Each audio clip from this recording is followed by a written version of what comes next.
We'll call this study session of the Santa Rosa City Council's March 26th agenda to order. Madam Assistant or Deputy City Manager, would you like to introduce the item? Yes, thank you, Mayor. Item 3.1 is the CASA Compact and Legislative Update. Rebecca Long, I believe, is here to present.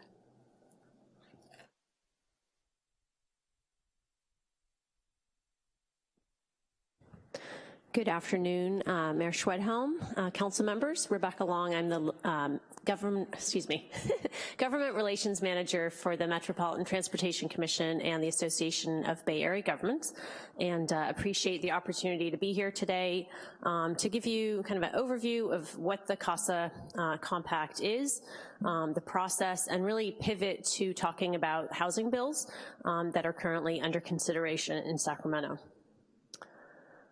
So we'd like to start this presentation with some context for why the CASA process was launched by MTC and ABAG about 18 or so months ago.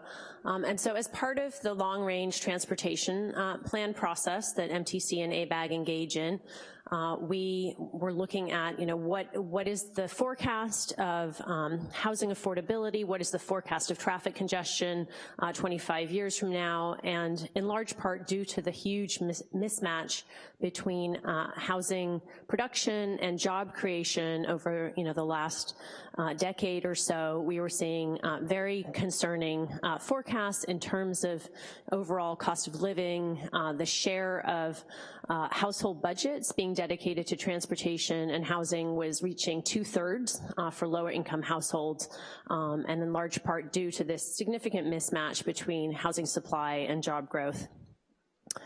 This slide really illustrates the differences relative to different income quartiles. So the Regional Housing Needs Assessment, or RHNA, allocates shares of housing that's needed across different income spectrums for the region as a whole.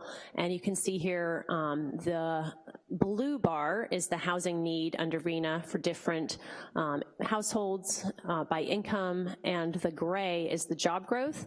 And you can see that, especially at the lower income and higher income share, the supply was very much not keeping pace with demand. And so what you have then is significant displacement pressures as higher income households start to move down sort of the housing supply ladder, if you will, pushing more pressure on lower income households. In short, as the title says, the region has not built enough housing to meet demand, really at all income levels. So CASA was formed in late 2017 by MTC and ABAG to come up with game-changing ideas to address the housing affordability crisis. And the idea was to put the key stakeholders in a room that would be needed to reach any consensus on significant changes at the state level. So the panel included representatives of the business community, labor, housing advocates, social equity advocates, as well as local government representatives. The basic foundation of CASA was this premise that we failed to produce enough housing for residents of all income levels, as I mentioned, really the supply issue, that we failed to preserve the existing affordable housing that exists, and that we failed to adequately protect current residents from displacement. And I'm sure we can all think of friends or family members that either have had to leave the region or that can't remain in the region due to the high cost of housing. So the CASA Compact was adopted in December of 2018. Sorry about that. I just caught that typo today. You always see something new. So it was adopted last December, and it includes really 10 elements. And just to orient you, I am gonna briefly walk through each of these, but the first three are really addressing the protection part of the 3P. Element 4 has to do with accessory dwelling units, which could be categorized as a production item. 5, 6, and 7 are production related, really designed to accelerate the rate of housing construction. Number 8 has to do with public land land and making that more readily available for housing. And then 9 and 10 have to do with identifying new revenue sources that can be used region-wide to pay for all 3 Ps. And then finally, establishment of a regional housing enterprise that would oversee the distribution of the revenue and provide technical assistance to local governments. So next I'm going to walk through each item pretty quickly because I do want to spend some time at the end to talk about legislation, but since that you have dedicated this time to as a study session, I will go through each one. So again, just to orient you, really the idea of the 10 compact items is that they are all needed to address all 3 Ps. And so this first one is just cause eviction policy, which is commonly viewed as essential to be part of any kind of tenant protection. So the idea here is to basically establish in state law what are the reasons why a tenant can be evicted? What are the just causes? And there can be fault and no fault. An example of fault would be failure to pay rent. An example of no fault would be, landlord wants to sell the house. And so both are permissible, but there's a proposal basically to require that tenants be notified in writing what is the reason for their eviction. Many times that tenants are evicted in the Bay Area, they don't even receive that, and that obviously makes it that much more difficult for them to contest their eviction. The next piece, which is really goes hand in hand with just cause eviction, is a rent cap.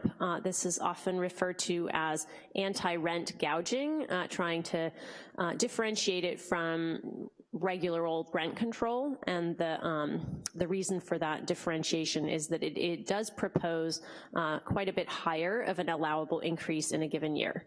So what CASA recommended was the CPI, Consumer Price Index, which give or take, it's around 3%, plus 5% in any given year. And so what the group was really trying to balance was the concern that with rent control, you potentially create a disincentive to build new housing, you potentially create a disincentive for a person to rent their housing, and so what can be sort of that sweet spot, if you will, that allows tenants to remain in their home, not subject to what have been not that unusual 20%, 30%, even doubling of rent in some parts of the region. It's highlighted here as a bullet, but it's important to note that for all of the CASA compact recommendations, they were framed as an emergency proposal for 15 years, not unlike the Sonoma County provisions related to rebuilding post-fire, and so this one as well was proposed to be in effect for 15 years. Another important just nuance is it does allow banking, so the notion that if a landlord has capital improvements to make, those can be passed on, and also if they have not passed along those types of increases, that can be done in a future year. The next item on the protection side is a proposal to use some of the additional regional funding that would be generated to pay for emergency rent assistance and also access to legal counsel. This is already done in a number of jurisdictions, and the idea would be to make this available region-wide and to take that cost off the books for local governments and something that would be provided for at a regional level. The proposal is that the access to counsel would not be means tested, but the emergency rent assistance would. The next item is essentially trying to extend best practices related to accessory dwelling units region-wide. So there has been a number of bills passed in Sacramento in the last few years to try to encourage local agencies to make it easier for homeowners to build ADUs. I think there's a sense that there's some ambiguity, there's some lack of clarity, it's not necessarily enforceable, and so this is trying to just make it that much clearer what should be allowed at the local level with respect to ADUs. The proposal also requires that impact fees be assessed on a per square foot basis, and recommends establishment of a small homes kind of building code. All right, the next item is one that's probably one of the, garners the most interest, and that is to minimum zoning near transit. And so building a lot on Senator Wiener's bill from last year, SB 827, this proposal was finalized before SB 50 was put in print, but that is Senator Wiener's current bill. I am going to talk about that in more detail at the end. There are quite a few differences, I'll just note that at the outset, between this recommendation and SB 50. The CASA recommendation was to allow for upzoning near high-quality bus service, as well as major transit stops defined as rail and ferry stations, with height increases up to 55 feet allowed near rail and ferry, and up to 36 feet allowed near high-quality bus. And the bus frequencies are pretty stringent, and so there are not a whole lot of places that qualify as having high quality bus, because it does require 30-minute headways on the weekend, as well as 15-minute headways during the weekday peak. The recommendation is to retain all other local development standards, such as setbacks, et cetera, as long as it doesn't conflict with the increased height allowed, and then to defer upzoning in certain sensitive communities. Excuse me. So the CASA committee had a working group that looked into how are we going to define sensitive communities, and they didn't actually reach complete consensus, but as far as they could get was the intersection between MTC's communities of concern, which are defined on the basis primarily of socioeconomic factors, as well as the Bay Conservation and Development Commission's vulnerable communities. And so the intersection are the areas that are outlined in red, that you can see, somewhat better on the zoomed in boxes to the right there. But you can see that Santa Rosa actually does have a fair number of sensitive communities that do actually overlap with some of the rail stations in the area. So the idea in terms of how sensitive communities are treated differently is the upzoning that would be allowed, and this is similar with SB 50 and the CASA recommendation, is there would be a deferral period to allow the community to come up with kind of a context-sensitive plan and figure out exactly how they're going to meet the intent of higher density in that area, as opposed to being subject to a change right away. Can I confirm that deferral is optional based on what the municipality wants to do? Is that right? That's correct, yes, and the same in SB 50. You don't have to take advantage of the deferral, but if the community wanted to, they could.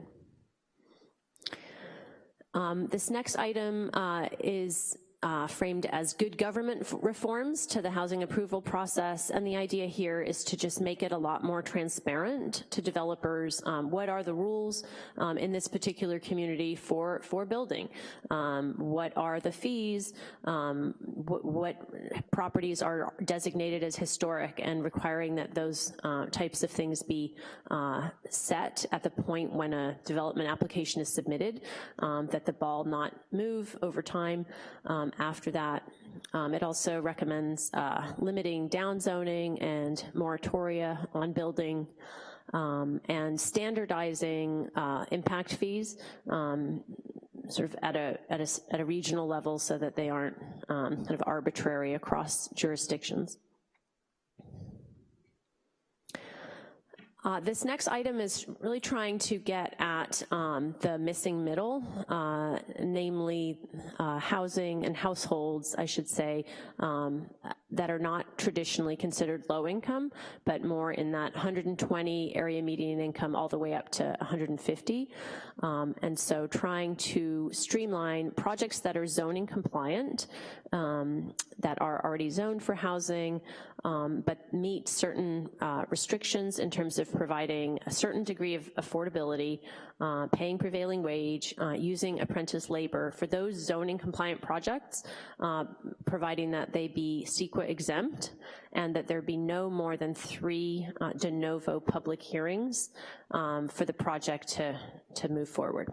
And a de novo public hearing basically means that the project hasn't changed. So if the Planning Commission were to hear the project and recommend significant changes to it, the clock would restart.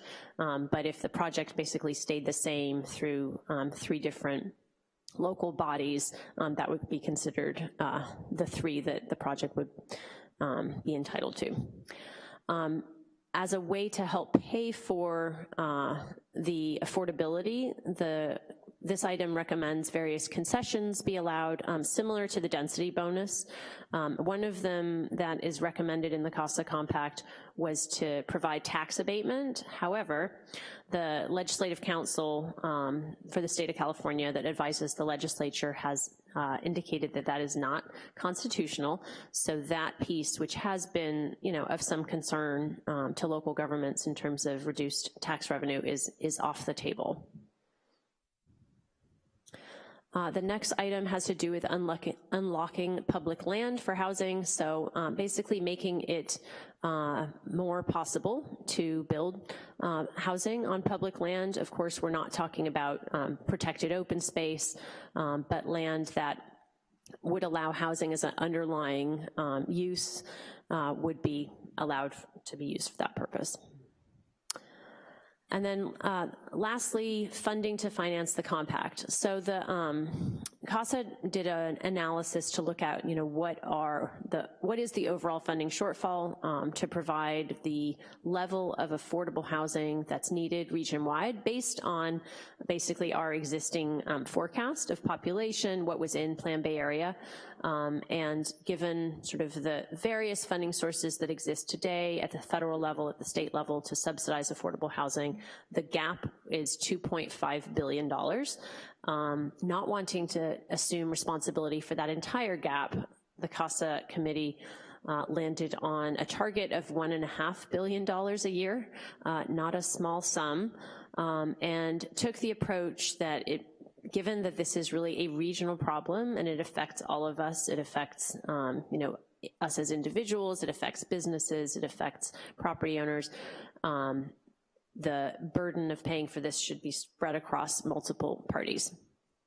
So this slide, which I'm sure many of you have already seen, is a menu of options. It's not a recommendation because the CASA Steering Committee really couldn't land on, what is the proposed tax and how much should they be. So instead, they put forward these different options, and you can see the different rates are associated with different revenue levels. Again, those are illustrative, and that initially, as this slide evolved, everything was set at $100 million, and it made it more clear that it was just illustrative, but as conversations took place, various entities were more comfortable seeing different rates, and so again, as this is discussed in Sacramento and within the Bay Area, you might see some of these change. Maybe there would be a conversation about the sales tax should be off the table altogether, or maybe people would feel that it generates so much money region-wide that maybe we should consider a half-cent sales tax, which would generate $800 million. So that's kind of the way in which to view this, is it's a menu. There are X's through the options which have already been, again, eliminated on the basis of conversations with Legislative Council. So mandatory revenue sharing from local government to the region is not considered constitutional under the state's constitution. That was redundant. Under Prop 13, et cetera. And then the vacant homes tax imposed at a kind of regional level, it was not considered viable, primarily due to it being a mandate on local governments that would need to then assess what are the vacant properties, et cetera. So the CASA steering committee did get into, okay, so if we're generating $1.5 billion, obviously we have specific targets in mind, and so they proposed this allocation, which leaves still quite a bit of flexibility that would need to be addressed in any legislation, but settled on a minimum target of 60% for affordable housing production, for a minimum, up to 20% for preservation, up to 10% for tenant protection services, such as the emergency rent assistance, access to counsel, and then last but not least, up to 10% as incentive funding to local jurisdictions to make up for some of the lost revenue related to potentially lowering impact fees as a way to drive down housing costs, et cetera, so that the regional housing entity would make those funds available back to local governments. This slide illustrates sort of the next step in that process. So you've got that box that just goes through those percentages I just described, and then to the right, there's a proposal to have 75% of the funds returned to the county of origin in terms of revenue generation. So if you sort of imagine, all the local jurisdictions, the funds are flowing up to the county, 75% would come back to the county, 25%, at least 75%, 25% would be maintained at the regional level to be distributed on the basis of kind of regional priorities. So, one county might get, at least 100% at the end of the day, another county might get less, but the idea being that to ensure that there is some flexibility and ensure that the funds are used for the highest priority needs in the region over time. The CASA Compact didn't get into, how often are these percentages met? Is it, annual? Is it every 5 years? So conversations are ongoing about that. But, having worked on a lot of transportation funding programs, I think you do want to have some flexibility over time to meet these types of targets. And lastly, a body to receive all this additional funding and oversee it and track progress. So the CASA Compact recommended establishment of, was called a regional housing enterprise.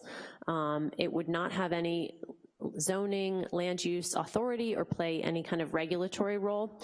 It's really viewed as, again, an entity to distribute the funds and a partner with local governments. We have many big cities in the Bay Area that have still significant capacity in terms of entitling, land, helping to fund affordable housing, but many don't, particularly with the loss of redevelopment. And so the idea here would be that a regional housing entity could really help provide that additional capacity to local governments that, again, have generally lost a lot of that when you're talking about smaller agencies. All right, so CASA is complete. The CASA document was finalized in December. The Metropolitan Transportation Commission took action to authorize their chairman to sign the document in December, which did not constitute endorsement of all of the ideas, particularly not all of the revenue ideas. Likewise, ABAG authorized the president to sign the compact, but was very clear that it was not an endorsement really for both agencies. It was about recognizing that housing is a huge concern, not only for the Bay Area, but statewide, that it's going to remain a top agenda item in Sacramento, and that the compact creates some kind of a structure by which to think about, what kind of bills are needed, what a package might look like that addresses all 3 Ps. And as part of the ABAG Executive Board's motion, they requested that we not only do significant outreach, which we've been doing, which today constitutes some part of that, but also form a housing legislation working group of local elected officials from all 9 counties who have not been a part of the conversation. We're not participants in the steering committee that worked on CASA, et cetera. So we're close to having a full set of members for that group. It's going to include 2 representatives for cities for each county and 1 representative of the county. So 27 members plus the legislation committee chair for ABAG and the MTC legislation committee chair as well as the vice chair. So that's kind of a structure that we're putting in place to review all of the bills that are percolating in Sacramento, and then MTC ABAG staff will be going through our usual process where we bring bills to our legislation committee for action. We aren't sponsoring any of the CASA bills. We are watching them carefully and engaging, you know, sort of on a technical basis, but until we take action, we're not advocating for them. However, I have been reading them carefully, and so I am gonna give you some insights into kind of some of the ones that are much more substantive. So this is just the first page of 2 tables that just highlight some of the big ones that are, again, on these sort of 3 Ps. So there are a number of bills on the protection side. You'll note that quite a few of these members are from the Bay Area, though not all. Assemblymember Bloom from Southern California has proposed a bill to loosen the Costa-Hawkins prohibition against rent control for newer buildings and also for single-family homes, so that's AB 36.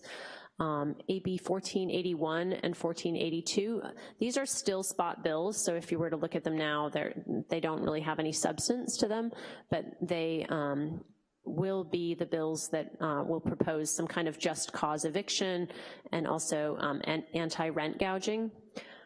For all of this, I would just note again that the CASA Compact recommended 15 years, and the bills were, or the recommendations were really specific to the Bay Area in an acknowledgement that the Bay Area has the worst housing crisis in the state. But, you know, these are legislators working in the state legislature, and right now they are proposing statewide items of legislation that most of which do not have a sunset. AB 68 and AB 69 by Assemblymember Ting have quite a bit of resemblance to some of the recommendations in the CASA Compact with respect to ADUs. 1483 and AB 1484 by Assemblymember Grayson also have quite a bit of resemblance to the good governance recommendations. So the idea of, you know, not allowing fees to change after a development project has been submitted, requiring that local agencies post on their website what are all the rules with respect to housing, et cetera. AB 1486 is Assemblymember Ting's bill. He's been interested in surplus land for housing for some time, so this is very similar to a bill he had last year. Senate Bill 4 by Senator McGuire is an upzoning near transit, and also has a neighborhood multifamily component in it that is, you know, a lot more modest than SB 50. SB 13 also has to do with ADUs, prohibiting some parking requirements, limiting fees. SB 50, I'm gonna get into in more detail in a minute. SB 330 by Senator Skinner is, this is actually a limited term proposal, so it declares a housing emergency statewide for 10 years. And then within certain areas, which are not specified yet in the bill, but they're areas that have very low vacancy rates and that have much higher rent than statewide average, there would be a prohibition on any downzoning or any kind of building moratoria. And it essentially locks in whatever your zoning is now. You can't downzone in those particular areas. And it includes not just a prohibition on local governments downzoning, but also the voters, because there have been a number of proposals passed by voters in recent years that have put a cap on population, for example, or new housing units. So it would prohibit that. The bill also has some provisions related to housing building standards. So for example, buildings that don't currently meet the state's building standards but are inhabited, asking the Building Standards Commission to come up with kind of a lower standard in recognition that, you know, people may be living in those homes, maybe they're not optimal in terms of the standards, but can we have a slightly more health and safety type of standard for buildings that actually are inhabited today. Senator Glazer has a bill, SB 621, that includes some CEQA streamlining for affordable housing. And then next, on the funding side and preservation, I've lumped together with funding because you need funding to do housing preservation.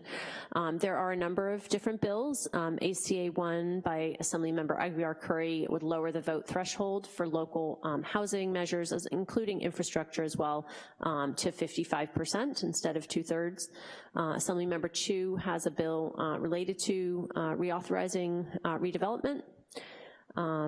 AB 1487, also a spot bill right now, but this is Assemblymember Chu's bill that would basically establish that regional housing enterprise and authorize funding measures on the ballot. We don't know yet what measures will be included in that, but that bill is intended to kind of carry both of those elements together, both the funding and the entity. Senator Bell has two bills that would be important in terms of raising new revenue for affordable housing. One has to do with allowing the ERAF, the Education Revenue Augmentation Fund, I believe it is, that is currently transferred local property taxes going to the state for schools, allowing a portion of that to be held and then applied for essentially by local governments to pay for infrastructure, to pay for housing, you know, capped at their particular contribution to ERAF. So it's very convoluted from a finance standpoint, but the essential idea is to allow more local property tax to be available for affordable housing and local infrastructure projects.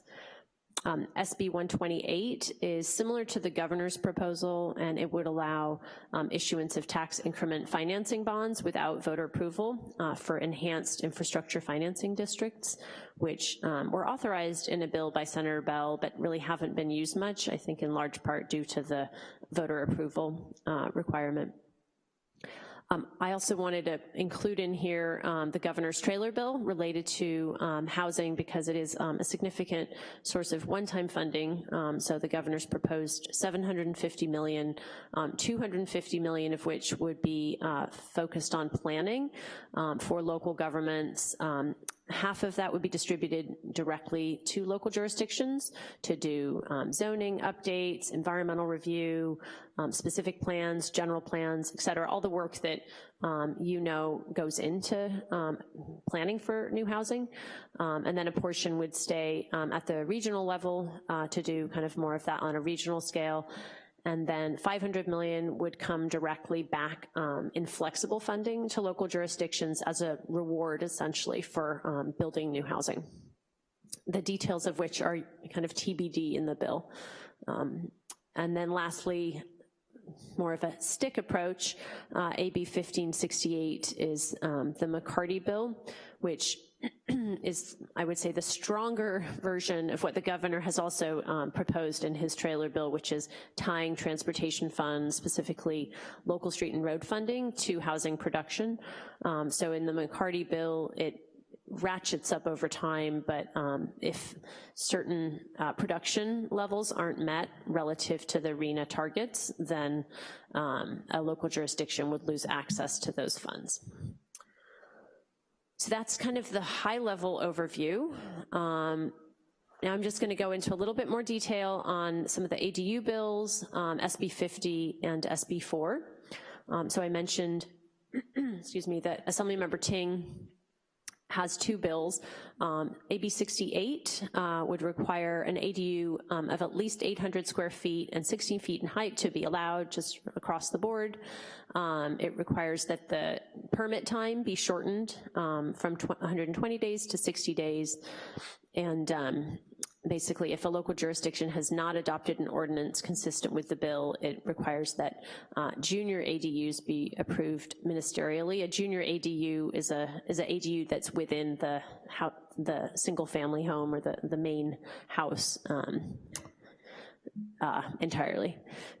AB 68 is the bill that requires establishment of small home building standards. That I think a lot of folks have found that, you know, the lack of that does impede more development of ADUs.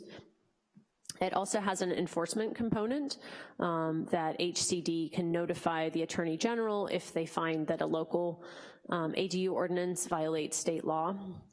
And then it allows a local agency to amend its ordinance to comply with state law or adopt specific findings on why they disagree.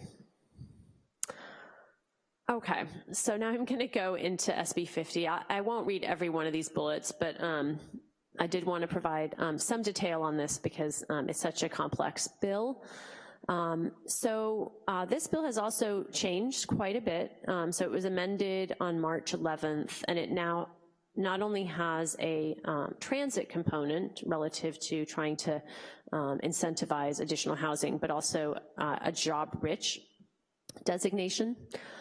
So in those areas that are either considered transit-rich or job-rich, a developer that meets certain requirements, and there are a lot of labor requirements, there are affordability requirements, so there are a lot of requirements attached to a project that is to get these incentives, but if they have met all of those, then they're allowed up to 3 incentives under the state's density bonus law, so that could allow them to, for example, have a mixed-use project, have a waiver from development standards such as setbacks. They're also allowed a waiver from any parking minimums over 0.5 per unit. And then the next piece, so that's for any, the next piece is it gets sort of more stringent if a project is within a half a mile to a quarter mile of a major transit stop. So those first ones would apply to job-rich areas or high-quality bus, but if you're close to a major transit stop within a half a mile, you're allowed up to 45 feet and 2.5 floor area ratio. If you're within a quarter mile, you're allowed up to 55 feet. So this has definitely come down a bit from where Senator Wiener was last year. I believe it was 75 feet, but it still has a height component included. But the height component notably does not apply anymore to the high-quality bus stops. So the job-rich areas, we don't know exactly what they are yet. I think we can all, you know, take some guesses, but they have not yet been mapped. We understand Senator Wiener's office does intend to provide a map before the bill is heard in committee. But there's really 2 components. They are areas that HCD and the Office of Planning and Research would determine are associated with positive educational and economic outcomes across all income levels within an area, and also would allow new housing to basically shorten one's commute. So if there were houses there, people would not have to commute quite as far. Affordability requirements in the bill, they're only applicable to projects with more than 10 units. All projects would be allowed to pay in lieu fees. Projects over 20 units could provide on-site inclusionary, and then if it's off-site, there's a desire expressed that it be within close proximity to the main project, but if not, if that's not feasible, somewhere within the jurisdiction. Similar to the CASA Compact, there's this sensitive community designation within SB 50, and in fact, in the most recent version of the bill, Senator Wiener specifically references the definition that was used in the CASA Compact for the Bay Area. So basically this intersection between MTC's communities of concern and the BCDC is what's proposed for the Bay Area for the first 5 years of the bill, and then it's there's a process to update that, I think by MTC ABAG in coordination with HCD. So similar, again, to the CASA Compact, the sensitive community areas would have any kind of development deferred or consistent with the upzoning deferred for 5 years while a plan is developed. And I think what's not totally clear yet is what does it mean to then demonstrate that the plan is consistent with the intent of the bill. So I think there's gonna need to be some additional work there, because obviously I don't think the intent is just make a plan and it doesn't matter what's in the plan. There's protections related to tenants that are living in the area, that's adjacent to transit. So basically there would be no demolition allowed in any kind of parcels that have had tenants within the last 7 years. So that's SB 50. And now, last but not least, getting into a little bit of the details on SB 4. So Senator McGuire's bill has kind of 2 parts. There's a neighborhood multifamily project, and then there's a eligible TOD project. For the TOD project, there is a height allowance, and again, this is within half a mile of existing or planned transit station, so rail or ferry. There is a height exception allowed relative to current zoning of up to 15 feet above the existing highest allowable height. There's also some modifications to parking requirements. So no minimum parking for projects within a quarter mile of existing or planned transit station. And then the minimum density for metro areas is 30 units an acre and 20 units per acre for suburban jurisdictions. Excuse me. There's some qualifiers, a lot of qualifiers in SB 4. One of the sort of definitions that's relevant is what is an eligible parcel, and so that has to be a parcel in a jurisdiction that still has unmet regional housing needs. It also needs to be on a site that allows residential use, is infill. And for the neighborhood multifamily projects, that NMP there, new acronym, those only apply on parcels that are currently vacant land. And they would be subject to all zoning requirements, such as height, setbacks, and lot coverage, but the main change there is that the neighborhood multifamily would allow duplexes in kind of urban areas, I believe it is, duplexes in a non-urban setting and fourplexes in an urban setting that meet basic zoning requirements. And for these projects, SB 4 recommends a CEQA exemption. So that pretty much wraps it up, and maybe I will leave things with this long table in case you wanna get into more details there. So I know that was a lot of information shared, and I look forward to your comments and your questions. Again, as MTC ABAG staff, we're really in the mode right now of analyzing all of these bills, and we're gonna be convening this housing legislation working group to hear the insights and ideas that local elected officials like yourself have, so that that can inform suggested amendments and positions that we recommend to our board.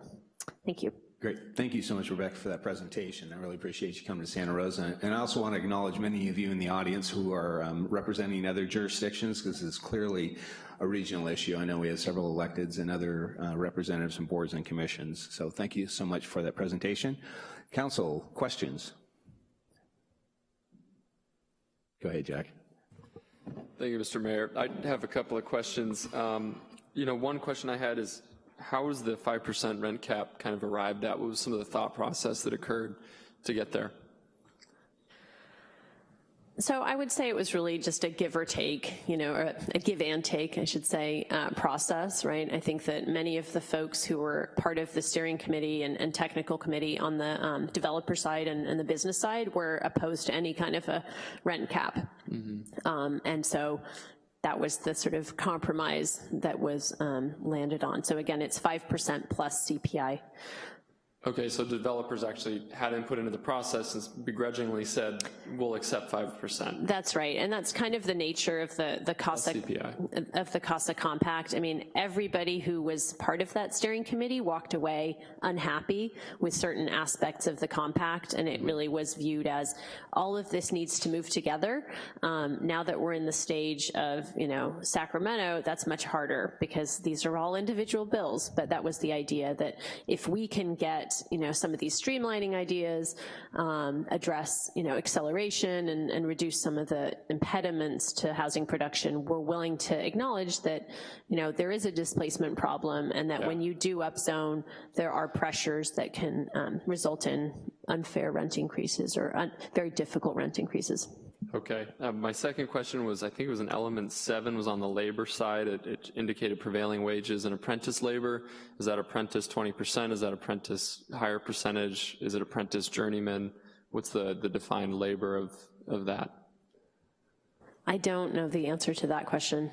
Sometimes, I wasn't part of all of the CASA negotiations. In some cases where it's unstated, it's because they didn't reach consensus, right? So certain details aren't there for a reason, but I'll try to find out if that one did have a specific level in mind. Okay. I'll get back to you. Thank you. Also on the, I assume this might not be a question that you're prepared to answer, but I am curious, the 75% return to the county, that's gonna go through, I assume, the county tax assessor's office, and then does that get apportioned to the city at the current tax share rates at that point, or is the county administering all those funds? So great question. I think that does fall in the category of they didn't get far enough along to determine exactly how the county portion would be administered. I do think it was a return to source to the county by design. It was not intended to be return to source all the way down to the local jurisdiction, simply because there's no guarantee. I think we all would like to see, if we're raising new money for affordable housing, that it's actually getting used.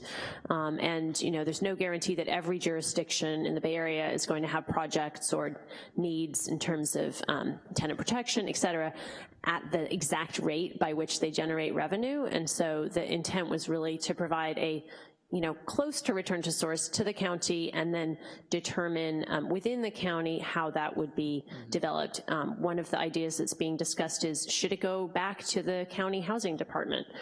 In some cases, the county housing department might love to do that and might have sufficient capacity to do that. In other cases, maybe it would make more sense for the regional agency to administer that through a competitive grant process, so that the regional agency could ensure that every county is getting its 75% return to share, but they would administer down to the jurisdictions within that county.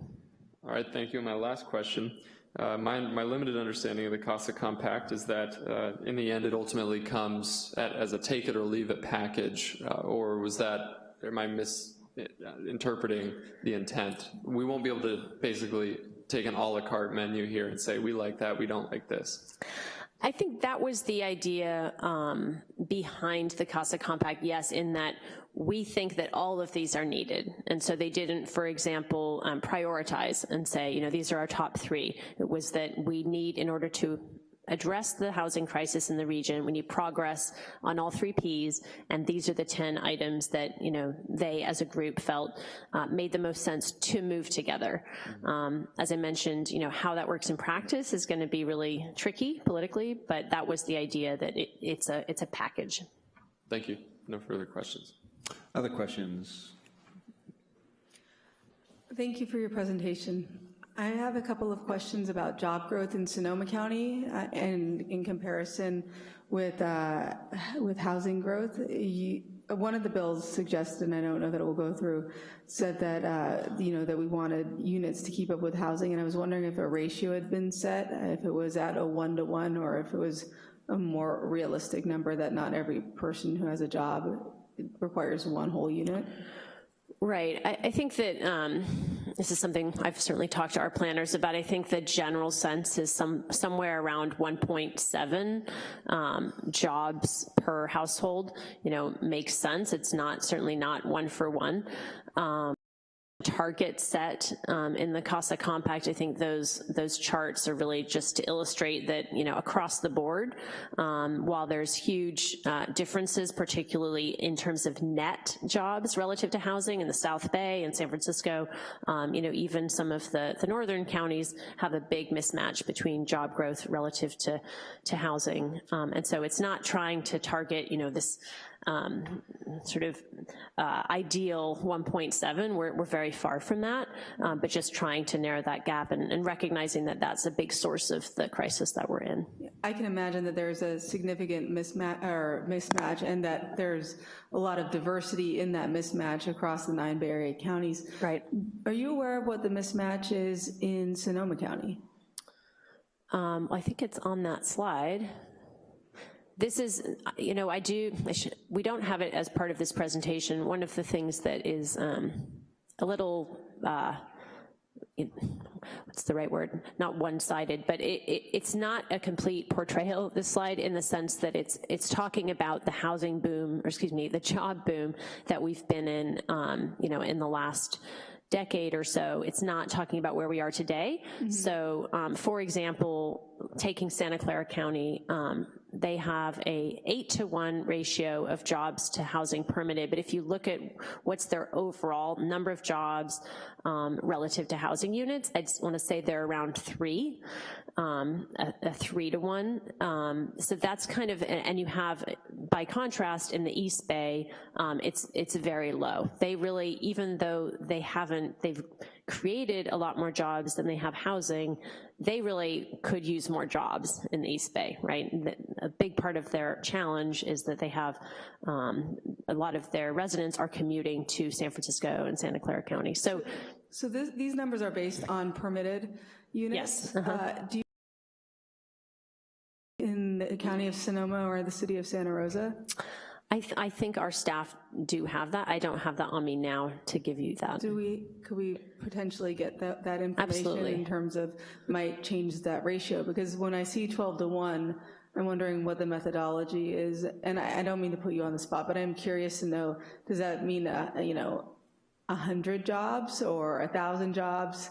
Because the scale of that number versus the amount of project approvals that we have for residential units might kind of impact our understanding of the magnitude of our problem or our mismatch. Right, the scale is shown on the y-axis there, so you can see it's around less than 50,000 jobs. So there is some scale shown here, but to your point, I think it's important to know overall how are we doing, not just within that 2010 to 2016 period, and I'm sure that there's been a lot of growth recently within the county. Thank you. Other questions, Mr. Rogers. Thank you, Mr. Mayor. And while we're on this slide, I do have to say this is the second time I've seen this presentation. I had a chance to see it at Sonoma County Transportation Authority a couple of weeks ago. And this slide to me is fairly disingenuous. And part of it is for the reason that Councilmember Fleming brought up, housing permitted versus housing approvals. And I don't have the number exactly on the top of my head, but I do believe Santa Rosa is somewhere around 2,500 units that have been approved but have not actually been built. So those wouldn't be reflected in this, and yet most of what the CASA Compact is geared towards is trying to figure out how to force cities to build. We don't actually do the building, we do the approvals. The other thing that I hate about this slide is the start at the 2010 year. And I'll ask sort of specifically if you have a different slide that shows the number of jobs prior to the Great Recession, because this slide would seem to be construed that the job growth that comes back, at least a significant chunk of it, would be folks who had jobs, lost their jobs in the Great Recession, and then were rehired into either the same job or another job when the economy started to increase. That would not necessarily mean that they needed an additional housing unit to be created for them since they were already in one. So I'm wondering if you have any type of historical data that goes back before the Great Recession. Yeah, we can definitely provide that. Okay. I did hear from colleagues sort of around the county. I know that Roanoke Park has tried to take a pretty good stab at the funding, what the actual cost is going to be to their budget. And I know that I don't have the number exactly off the top of my head, but it was somewhere around $14 million for them. Do you have any city-specific information, if taking from the menu of options, how much we're talking relative to each city's budget that we're actually talking about for housing?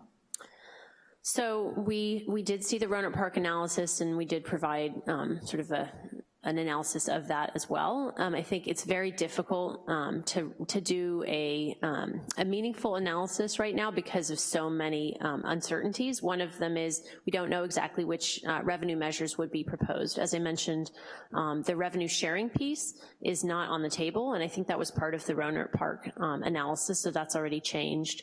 In addition, we don't know what any given city would receive in terms of the revenue generated, right? So to Councilmember Tibbetts' point, you know, is every jurisdiction going to receive exactly 75% as a minimum? We don't know. Some may receive, you know, 110.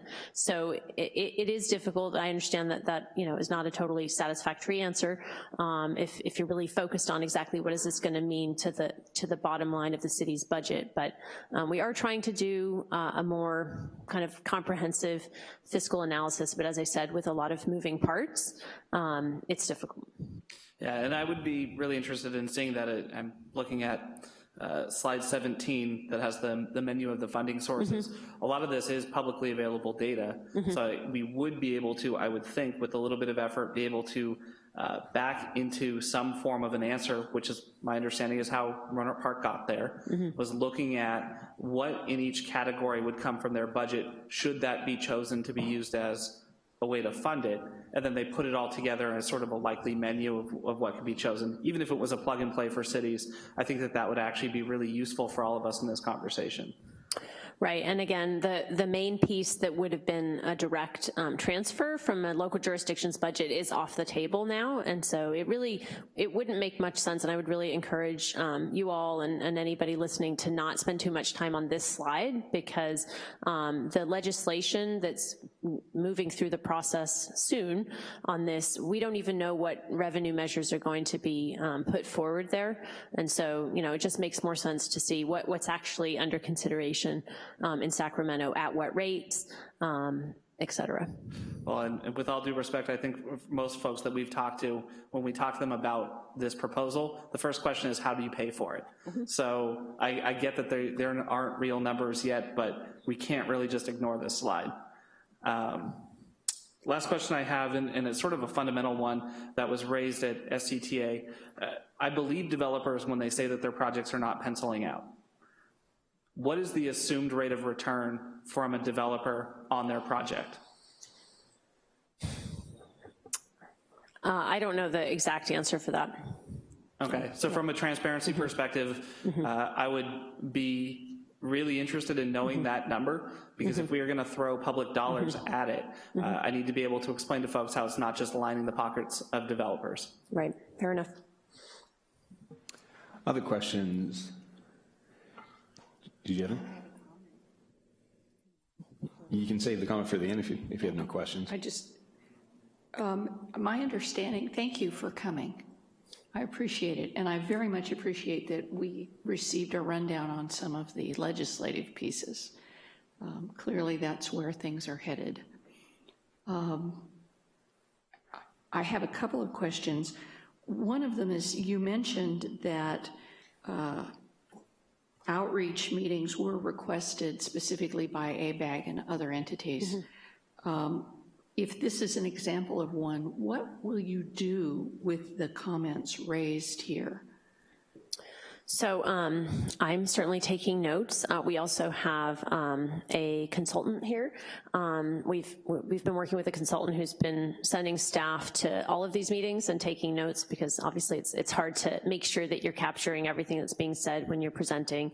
And so we're gonna be going through all of that and synthesizing it both kind of by region, sort of sub-region, North Bay, East Bay, South Bay, because there are differences, and then kind of by theme, by topic area, and we'll be bringing those comments back to this housing legislation working group, kind of to start the conversation and say, you know, we're not starting from scratch here. We have been out there talking to many of you, and this is what we're hearing. And so one example would be, we've heard a lot, I mentioned from the East Bay, that they feel that there really needs to be more of a jobs housing balance focus, that's something that the CASA Compact kind of missed, and so, you know, we might bring that idea into the conversation. We also have heard a lot about concerns around fiscal impacts to budgets, so that's something that I think, you know, we would be bringing forward. Okay, let's talk about the different revenue options that CASA recommended. Which of these are you most interested? You know, which of these would you like to see off the table? And building on what we've been hearing already with that. If individuals are listening, we have a fairly vibrant TV viewing group. If any of them are listening and they want to make comments, obviously they can communicate directly with me or with my fellow council members, but how would they reach you if they wanted to share comments directly with whatever entity is compiling the comments? Sure, they can contact me directly. I guess I'll just have my inbox get even more full than it is already. My email is rlong@bayareametro.gov. That's rlong, L-O-N-G, @bayareametro.gov. You can also just contact MTC ABAG through our direct public information lines. And this particular working group is going to be subject to the Brown Act, and so people can attend the meetings, they can listen via webcast, and they can make public comment at these meetings. And again, this is an advisory body, but it will be informing staff as we make recommendations to the ABAG and MTC legislation committees, and then of course anyone who has been following sort of the legislative process over the years knows they can engage in that process, whether it be through the League of Cities, contacting their own local elected official, or excuse me, statewide assembly member and state senators to share their views on specific bills. Thank you. Great, we have several cards here. So let's start with Ann Seeley, followed by Ann Kolichidis.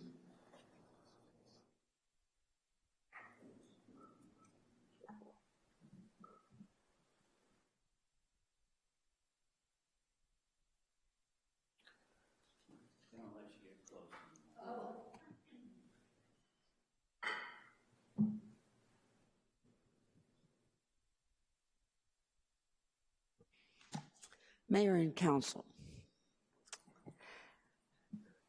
when the organization that I chair was formed in 1986, we were worried about Santa Rosa growing too fast and too much. There were 2,500 units being built every year, and we were facing the tremendous decision about what to do with the wastewater for the region.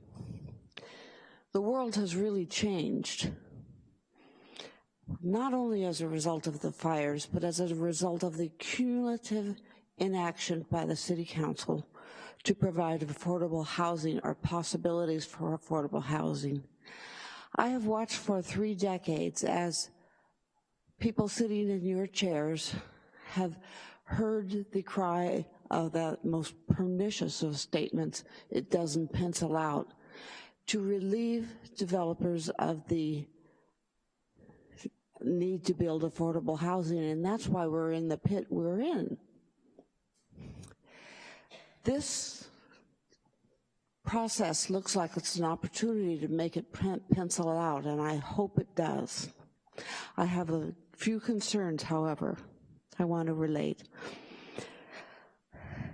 The parts that concern me, and I hope that you are dogged in clearing up, are the squishy terms in some elements, such as, for instance, element 7, it suggested that impact fees be capped at, quote, at reasonable levels, unquote. With great debts to overcome in public services and water and sewer service, somebody has to pay. A very public assessment of how costs will be spread is really critical. In the menu of funding sources, slide 20, I believe, in the presentation, the suggestion of a variable commercial linkage fee needs much more elucidation. In the section on the new decision-making group, Regional Housing Enterprise Governance Agency is proposed to be made up of Metropolitan Transportation Committee and Association of Bay Area Governments representatives, plus so-called key stakeholders. Who are those people? The proposal asks for a mountain of public trust. In your upcoming decisions and conversations, please do not use acronyms, but instead make clear which organizations and agencies are doing what and when. With Santa Rosa's huge homeless population and the funds necessary to provide shelter for them, their needs must be balanced with, for instance, the needs of middle-income buyers and against the needs of the larger lower-income population. Good luck to you, Council, in crafting your response. And Kalachides, followed by Dave Ransom. Good afternoon, Council. So I was at the MTC building the night that this CASA compact was finalized, and I can only characterize the room as grim, although there's other people who were sitting on that board in this room who might characterize it otherwise. I'd actually be interested to know, but that's how I saw it. Because really, as was mentioned today, these members were not required to endorse this compact, they were just required to sign it. So, so that left a lot of room. There was a bit of levity because the director of the MTC was retiring on this night of the vote, and so they had a big birthday cake, so that really did make things a little festive. But in the end, you know, when you take a look at these items, you've got item 1 through 3, which is kind of a feel-good move on the part of CASA, but these things are all got to be passed as bills. And you know, you can see what happened with tenant protections. The only outcome, pretty much, of the Proposition 10 is that rents have skyrocketed. And so now we've got this CPI plus 5%. I mean, do the math. Even on a $1,300 rent, we'll be talking about an annual increase of about $110 a month. What kind of income? I mean, you know, people don't get raises like that. Wages don't go along with that kind of increase.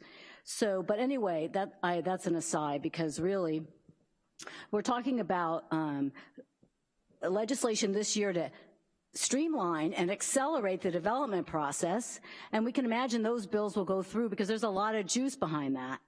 And a lot of exemptions that go with it, you know, and how are we gonna determine if this stuff's actually ever gonna get built when it gets entitled? I mean, you know, it's, there's a lot of questions there, but we know that'll go through. But what about the tenant stuff? You know, the tenant representative, Amy Inglis from Tenants Together, was on the technical committee, and she had to not endorse this.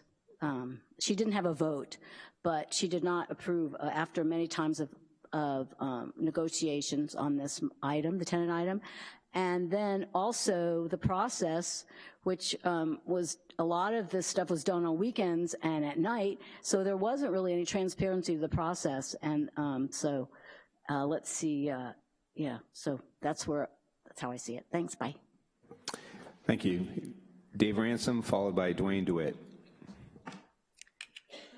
Dave Ransom, 905 Silva, in this town. I'm also here for the Sonoma Valley Housing Group. I think it's important for us to put this CASA in context. I think if you lift the stone up and look underneath it, you'll find the Bay Area Council, the Regional Big Business Chamber of Commerce, and the Silicon Valley Leadership Group that Dave Packard set up in the 60s to speak for the expanding industry. You probably don't know, but the Bay Area Council is convening a global conference on developing tech hubs in later this spring. The tech hubs are the Bay Area, New York, London, Tokyo, Sydney, and Guangdong, and the co-sponsor of the conference is the China People's Daily. So they are looking into how do you develop regional tech hubs. And this CASA is a very important part of their project. For years, the Bay Area Council has wanted to create a regional government. They were formed in the 40s after World War II, and that was one of their initial ideas. We will have a regional government. So far, the MTC and ABAG are it, but that's the other part would be this regional housing authority. That's one other part. They are already talking to their members about how they want to be a major voice on the regional housing authority. We'll be up against them in having our druthers done. We already have a sense of what this expansion of the tech hub will mean for the North Bay in the small city, the station complex that's being planned and implemented in Rohnert Park. It's primarily luxury housing with all of the other aspects of a small city. And in this week's North Bay Business Journal, there's a long interview with the fellow who's behind it, talking about how he wants to bring folks up from Marin on the SMART train to this thing in Rohnert Park. That's the direction that we're going in, particularly if we get involved in a regional housing authority, I think. San Jose just doubled its height allowance and doubled the value of the land that under the height allowance, and significantly put money in the pocket of Michael Covarrubias, who once chaired the Bay Area Council and was one of the 3 leaders of the CASA Thank you, process. Dave. So Dwayne DeWitt. I do want to be, you all. Thanks, Dave. Take your time on this one. Dwayne DeWitt, followed by Jake McKenzie. Hello, my name is Dwayne DeWitt. I'm from Roseland within Santa Rosa. While the CASA proposal could be helpful, there's the devil in the details. Political will needs to be required. Don't trust, verify. 2 things that I'd like to speak of today. Yes to preservation of existing housing units, and no to any new tax increases anywhere. On June 2nd, 1992, the city of Santa Rosa adopted 2 key ordinances which were created to address the chronic scarcity of affordable housing. So this was already known 30 years ago. This plan was written as the Comprehensive Housing Affordability Strategy. This is from the annual report, comes from 1993. We've had a housing authority here for 60 years. It came about because there was the need to deal with affordable housing as redevelopment was occurring in Santa Rosa. So Ms. Seeley specifically pointed out that from her view on the concerned citizens for Santa Rosa, that for over 30 years, it's been a cumulative lack of action on the part of the city council here locally dealing with our problems. So I can't look deep down into the Bay Area and all these other situations, but we can speak here locally. And what I think could be helpful besides saving the housing stock we have, because the #1 threat to that is actually governmental agencies. The junior college district buys houses and tears them down. The city of Santa Rosa buys houses and plans to demolish them. The Sonoma County Water Agency owns houses, which it leaves vacant. So that's part of the problem. We should actually look into getting an Article 34 under the state constitution approval to have public housing here in Santa Rosa. We've got only 3 large, tall buildings here in Santa Rosa. They're for housing, Bethlehem Towers and Silvercrest. They came after the 1960s redevelopment. You could repeat that process along the Smart Rail and have taller buildings closer into the city center and get the housing that we need. This is all going to come down to, though, right there on the council, as Ms. Seeley pointed out so clearly, if we don't have the political will, no matter what happens down in the Bay Area, isn't going to happen up here in the North Bay. We have a nice train financed by taxpayers. We've got all the things in place in sense. So how about public housing? How about our housing authority becoming more proactive? They're in a sense missing in action. And the guy that's the current chairman was the former head of the housing authority department. He's been in it for 40 years. Let's solve the problems now. Thanks, Dwayne. Jake McKenzie, followed by George Uberti.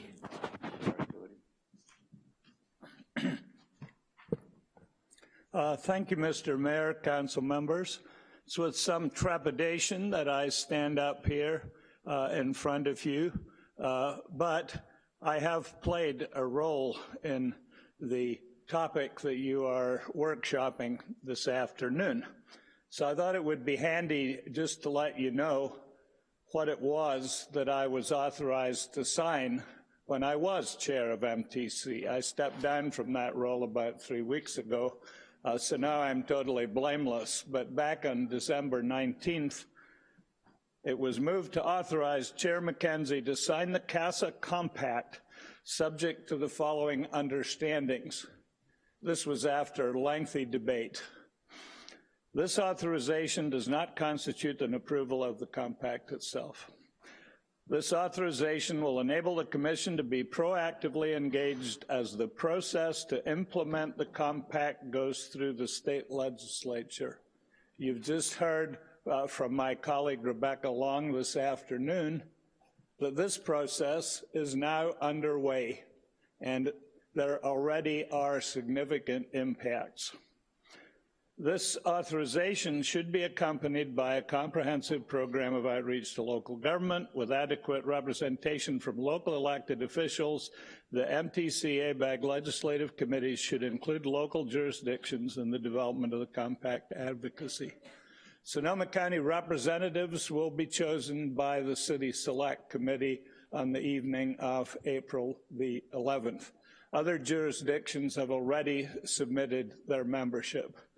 The Housing Legislation Working Group will be chaired by Julie Pierce, past president of ABAG and current chair of their legislative committee.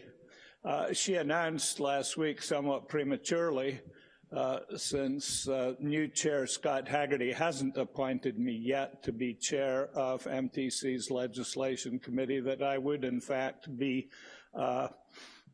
the vice chair of this working group. So we'll see if that happens. I won't know because I'll be up at Kaiser Hospital being operated on. So, but no doubt somebody will tell me when I wake up. The fourth, the authorization does not constitute an endorsement of any potential revenue source for funding. If I were still an SCTA, I would have been at that meeting, and I would have not agreed with the comment about this Rohnert Park analysis. The Rohnert Park analysis was conducted by one person. It was the worst case analysis, including every possible funding source mentioned. As we've already heard, 2 of them are already eliminated. I rest my case, Mr. Mayor. Thanks for giving me the opportunity to speak to y'all. Thank you, Jake. George Uberti.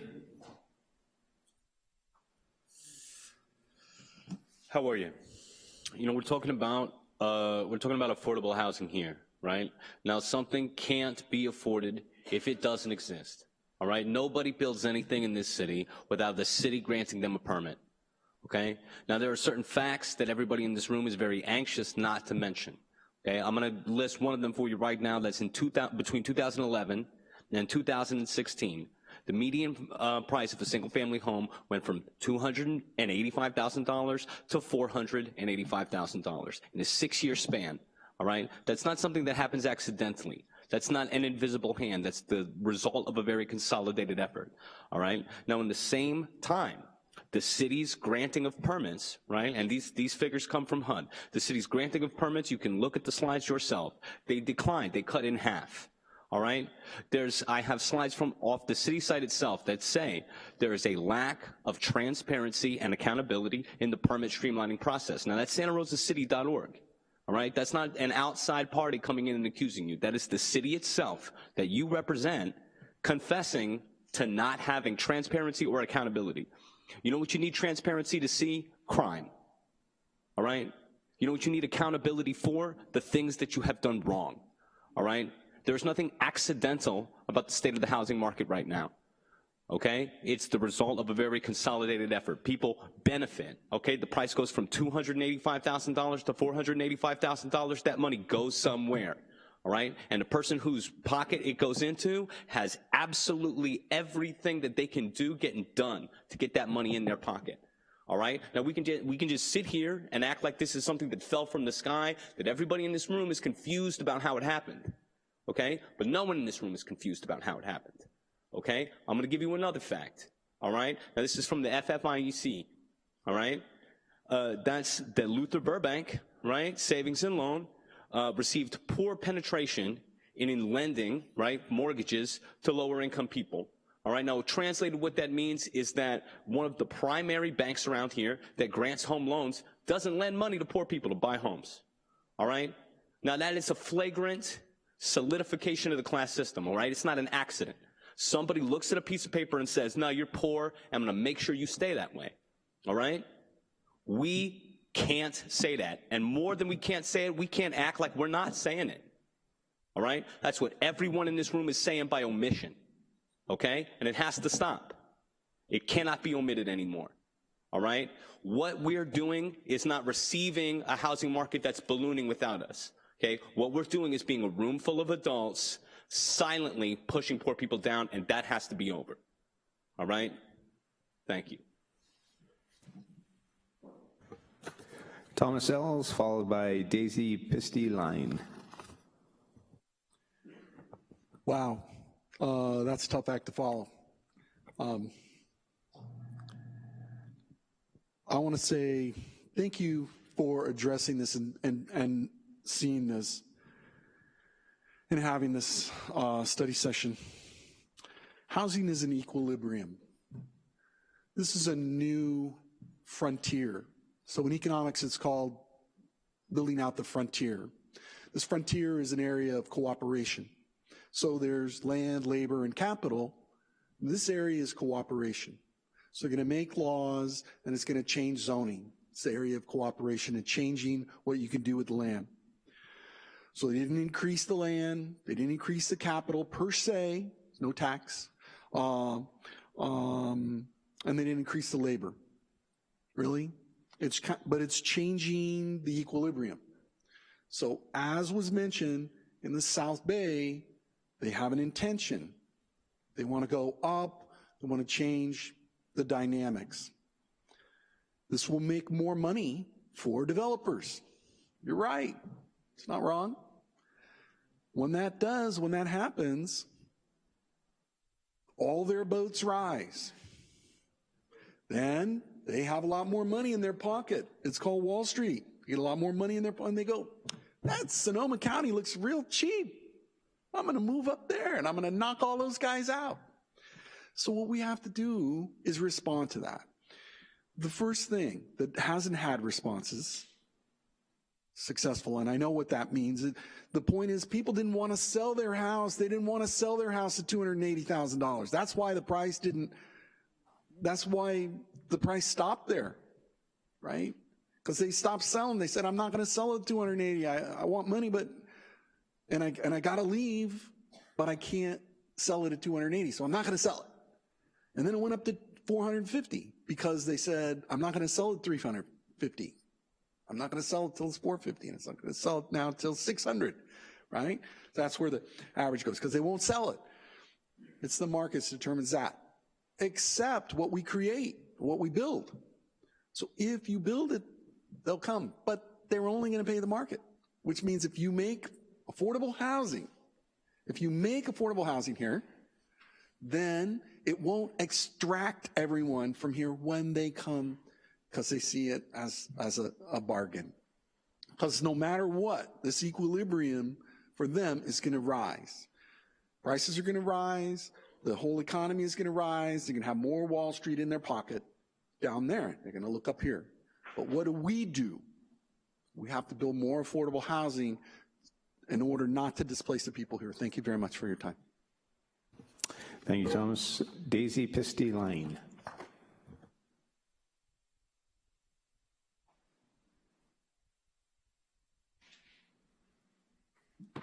Thank you. Good pronunciation, Mayor.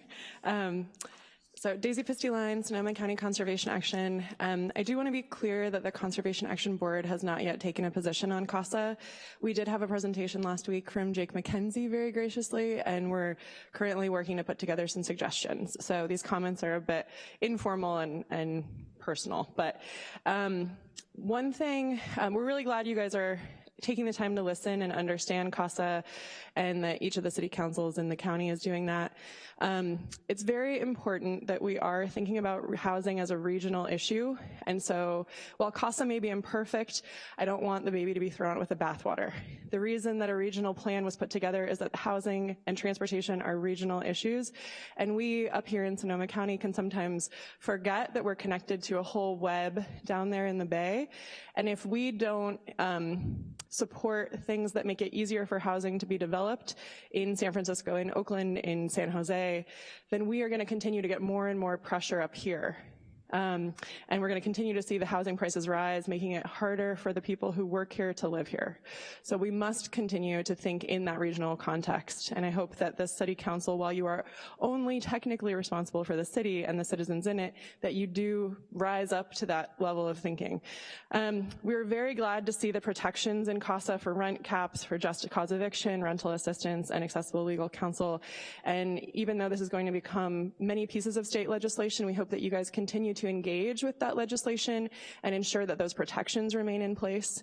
And while some city councils in this county have just flat out opposed CASA, we would hope that whatever position you take, it's a nuanced position, and you explain the oppositions that you might have and things you don't agree with, so that those can be carried forward into state legislation. We're going to have a lot of opportunity to debate these pieces of legislation during this cycle, and the more specific and concrete your suggestions are in the ways that they can be put into that legislation, the more helpful it will be, I believe. And one thing that is not adequately addressed in CASA that we have huge problems with here in Sonoma County is the issue of second homes and vacation rentals. It's mentioned as one of the financing tools, but it's not actually called out as a problem, and there's no policy mechanisms to address it. So something we might think about suggesting is, how do we actually ensure that the homes that we build have people living in them, and that the people who live in those homes are actually members of this community? Because that is, I believe, 1/3 of the problem in Sonoma County with our lack of housing, is that there are homes that aren't occupied most of the time. So those are just a few comments. We'll be submitting, putting together more of a concrete memo in the coming weeks and submitting that to all the cities, and hope you'll be able to give your suggestions to the state level process. Thank you. Thank you, Daisy. Daisy, do we have any more cards on this topic? No. All right, bring it back to council. Any final comments or questions for Rebecca? Was that you, Mr. Vice Mayor? All right, guess I'm the only one with comments. So I will mention I'm the city's representative on the mayors and council members legislative committee, and we have heard this item, and we did end up voting unanimously to oppose it. And I do want to sort of explain sort of why we did that, even though in Santa Rosa, you'll see that a lot of those elements are things that we've already done. And I think anybody who has studied public administration will quickly realize that this conversation is the outcome, the inevitable outcome of the fiscalization of land use that we see here in California. And when we are capping property taxes without capping property values, you create this sort of imbalance where cities sales taxes, and then what do you do with those sales taxes once you have them? And here in Santa Rosa, we've taken a very concerted effort to make moves to try to stimulate our housing production.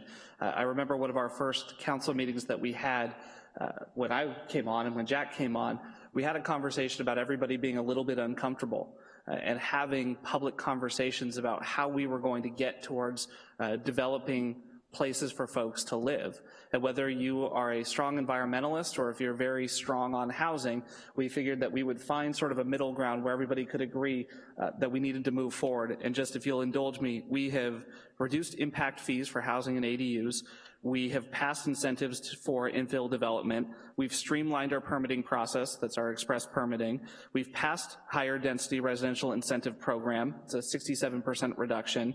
We defer water and sewer rates, fees until homes are occupied. We are increasing building heights. We're reducing parking. We have advocated for and have been approved for a federal opportunity zone, actually 2, Roseland and downtown. We've created a 100% density bonus. We are utilizing city property to try to stimulate housing production. The Metro Chamber of Commerce has created a employers housing council to try to do their constructed this renewal enterprise district that has enhanced infrastructure financing as well as going forward with tax increment financing as well. We're taking this seriously here in Santa Rosa. And I think for me, the challenge really comes down to the financing. We can talk about the loss of local control, and we can talk about how that'll impact places like Cotati or Sausalito or particularly smaller cities, and that one-size-fits-all doesn't work. But really the story from Santa Rosa for me is that we're asking the public to help fund things that we are already doing in places that have not taken this as seriously, who have for a long time tried to bring business in and not build their share of housing. And it's the 75% share, 75% return to source with the ambiguity of if it even comes back to Santa Rosa or if it gets gobbled up by the county.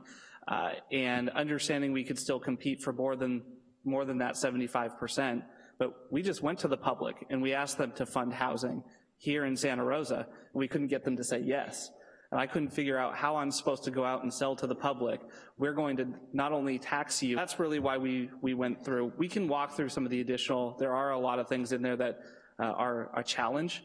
There is, I will point out, a perverse incentive to decrease your public transit use when you are tying your housing production to public transit.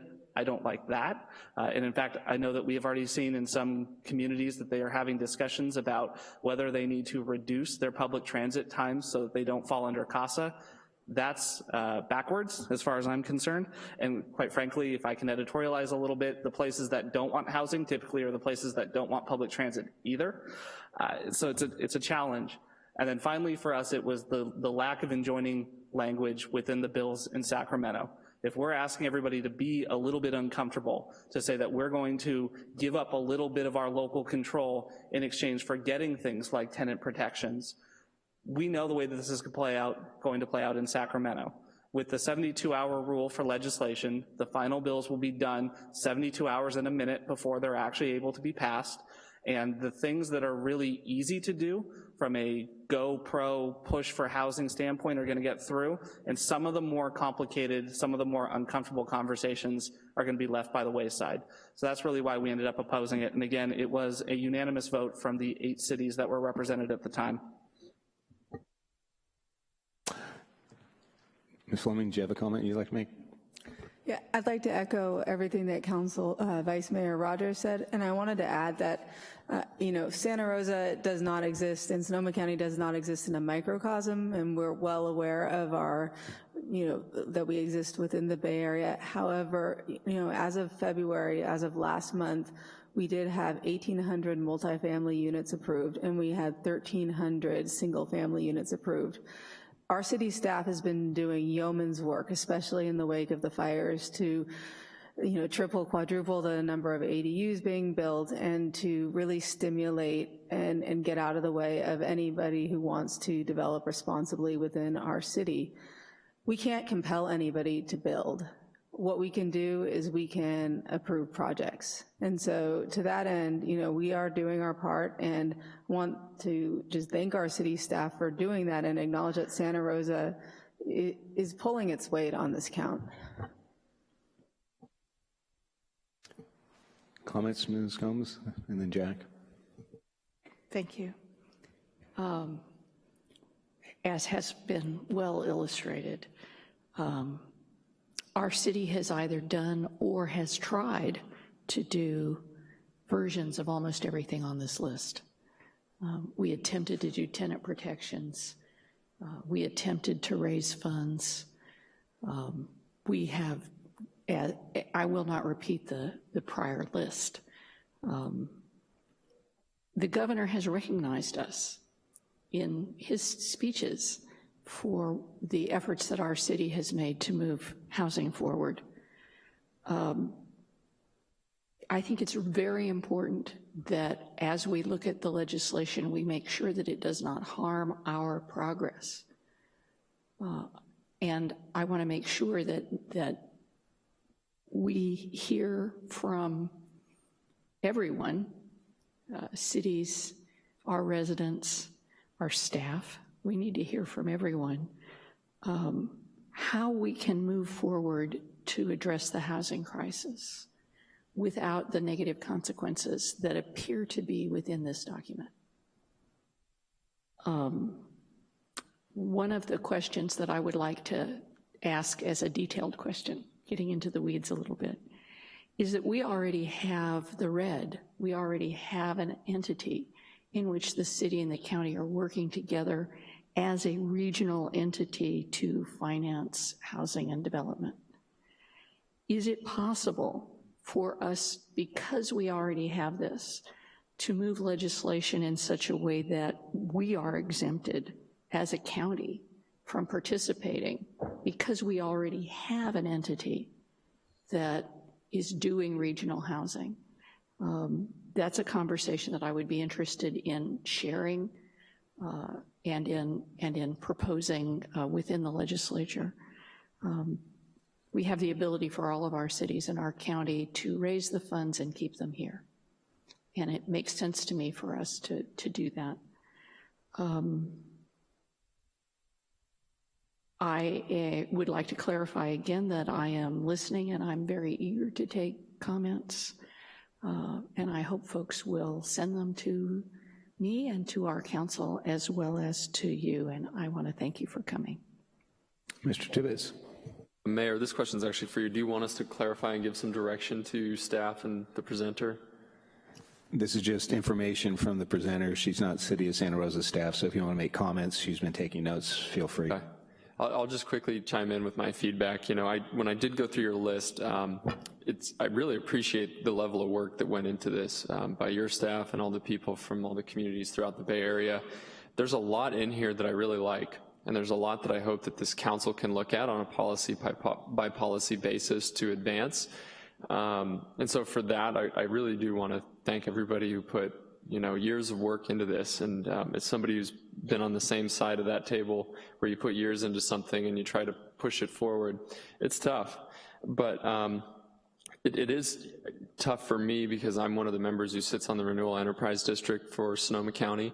And I think that we're in this stage of where we need to see that actually take flight or realize that it's more advantageous to go with a more regional approach.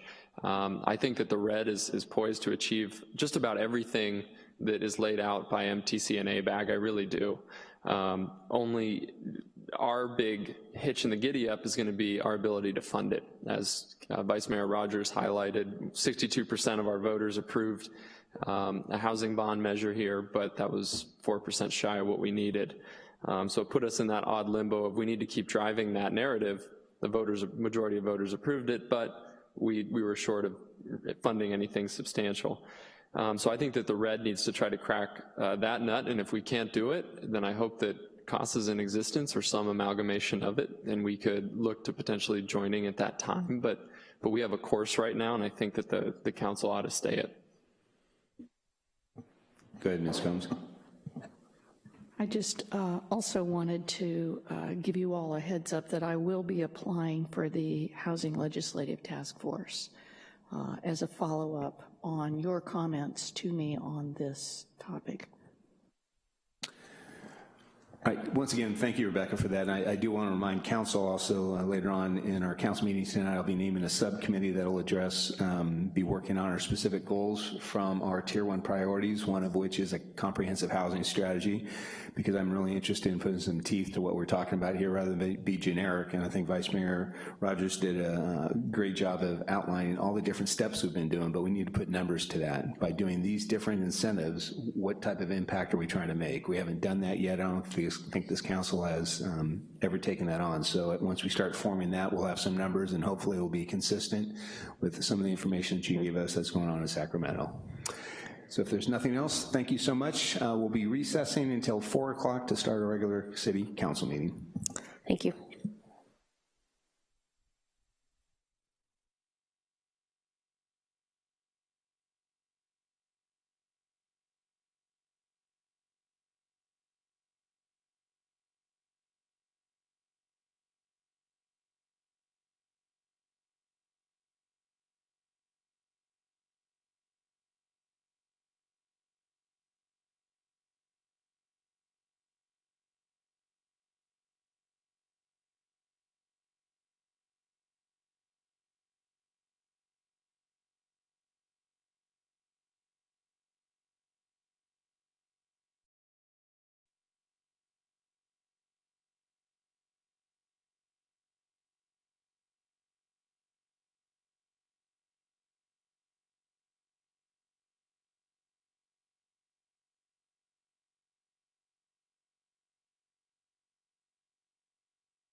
grad school professors proud using the fiscalization of land use.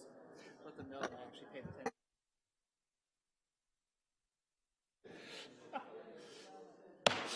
Okay, we'll bring to order Santa Rosa City Council March 26th City Council meeting.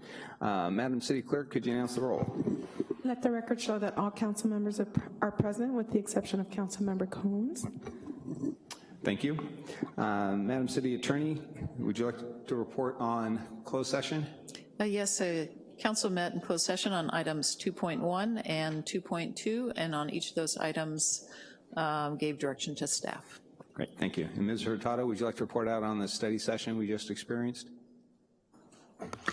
Yes, Mayor, the council hosted a study session on the CASA Compact and legislative update and provided input to the guest speaker. Great, thank you. We have no proclamations. Is there a 7.1 fire recovery and rebuild update presentation? Yes, Mayor. Jason Nutt is going to provide a summary of the meeting hosted by Congressman Thompson. Great, thank you. Welcome, Mr. Nutt. Good afternoon, Mayor and council members. Jason Nutt, Director of Transportation and Public Works. Last Tuesday, I had the opportunity to join a number of colleagues from around Sonoma County to meet with Congressman Thompson to talk about the upcoming reauthorization of the federal infrastructure bill. The Congressman's interest was to try to find out what local interests we had, what key areas of concern relating to our public infrastructure, and what sort of recommendations we might have for him as he moves forward through the process to help devise the plan that best suits our community. We had representatives from 4 local agencies, including the city, myself, as well as Fire Chief Tony Gosner and Adrian Mertens. We had 2 other fire departments that were represented. We had 2 water districts, including the water agency represented. Sonoma County Transportation Authority was in the room, our Santa Rosa Chamber of Commerce, as well as the Sonoma County Labor Council, and the, I can't remember the name of the environmental group, but they were also in the room. And we spent quite a bit of time going around the table talking about infrastructure issues that were specific to each of our jurisdictions or things that we felt were appropriate for the congressman to take back to DC. From the city side of things, we pretty much led off by stating we felt it was important for the congressman to understand that trying to utilize the disaster as a method of helping prioritize future investments would be something of benefit to our community as well as communities across the country. To be able to give us a level of prioritization when we submit applications or make a specific requests so that we can benefit beyond our current fiscal portfolio and help us recover the way we need to, not just from the standpoint of this current disaster, but for preparation for future disasters. We really strongly feel that that's an important criteria to utilize. We went further in talking about a couple of other projects that were important to us, the Hearn Avenue interchange being a project that will be completed and designed here this summer, ready for construction. We are actively working with our local partners as well as our congressional and Senate representatives to support a bill or to support an application to the BUILD grant, which we did this last year and was granted a highly recommended rating, and we want to package that even better and send it back out to them in hopes that we'll get full funding for that project moving forward. We also identified the need for additional fire stations in our community to provide for long-term fire support, not just those areas that weren't affected by the fire, but also rebuilding the firehouse that was damaged and looking at where our expansion of our community might be in the south side of town, where fire stations either are not appropriately positioned or need to be positioned in the future. We talked about road maintenance and what wasn't occurring in road maintenance. The fact that we have about an $18 million need just to stay status quo, and we only have about $9 million of that 18 to spend towards it, and that's only once SB 1 becomes fully authorized and implemented. So we tried to put a number of different items on the table. We tried to give the congressman a number of ideas for the city of Santa Rosa that he could assist on our behalf. With that said, there was at least one common theme that occurred among almost all of the entities, which is Highway 37 is probably the single most important piece of infrastructure for Sonoma County. At a price tag of nearly $5 billion, everybody rallied around that this was a critical component, not only for our community, but for our residents in our community, but also for our businesses in our community, and really asked the congressman to rally around that specific project and try to help support different types of financing initiatives that would help bring it to some level of reality. So that was the nature of the discussion. It was a very good collegial conversation. It was almost 2 hours long, and I think the congressman walked away with a number of great ideas and areas of concern that he could take back with him to DC. I'm happy to answer any additional questions you have. Thank you. Let me get that figure right. Did you say $5 billion for Highway 37? Yes. All right, and I do want to thank you and the rest of the team that went there. I had an opportunity to be with Congressman Thompson later in the week, and he was very complimentary of staff's efforts in the conversation, so it was very helpful. Council, any questions for Mr. Nutt? Seeing none, thank you so much, Jason. Thanks. Are there any other fire-related presentations? No other fire-related. Okay, city manager, city attorney reports. Who would like to start? I'll go first. I do have a couple of items. First, I want to introduce to the council Amy Reeve, who's our new human resource director, right here. So, yes, we are very happy to have her on board. She has extensive experience in human resources, most recently with the city of Petaluma. She comes to us with a bachelor's degree in psychology from Sacramento State and a master's degree in organizational development from USF. This is also homecoming for her because she's originally from Santa Rosa. So we are very happy to have Amy join our team. Second, I do want to share with you that Transit Appreciation Day is tomorrow, March 27th, and the Transit Division will be celebrating. Each March, transit agencies across the country mark this event by taking a moment to acknowledge and thank dedicated professionals who operate buses, trains, ferries, paratransit vans, and other forms of public transportation. Santa Rosa City Bus drivers don't have an easy job. They just make it look that way. For hours on end, our city bus drivers manage to keep a schedule, check fares, give directions, announce stops, remember requests, and more, all while safely maneuvering an extra large vehicle through unpredictable traffic, tough weather conditions, and some really tight spaces. Our bus operators are a highly trained group of professionals who combined have over 500 years of experience behind the wheel. Last year, city bus drivers offered 2 million rides and covered an impressive 930,000 miles as they transported people safely and efficiently to work, school, shopping, medical appointments, and various other destinations in Santa Rosa. So please join us in giving them a much-deserved thanks on Transit Driver Appreciation Day, which is tomorrow. Great, thank you for that. And where would that be? Isn't there a location? Where's the come by? Is it MSC or? Yes. Transit Building, 45 Stony Point Road. Thank you so much. And welcome, Amy. Thank you for being on board. Madam City Attorney? For me? I have no updates for this afternoon. Great, thank you. Council, statements of abstention. Seeing none, I will be abstaining from item 12.4 on tonight's agenda. Mayor, council members' reports. Who would like to start? Mr. Sawyer. Thank you, Mayor.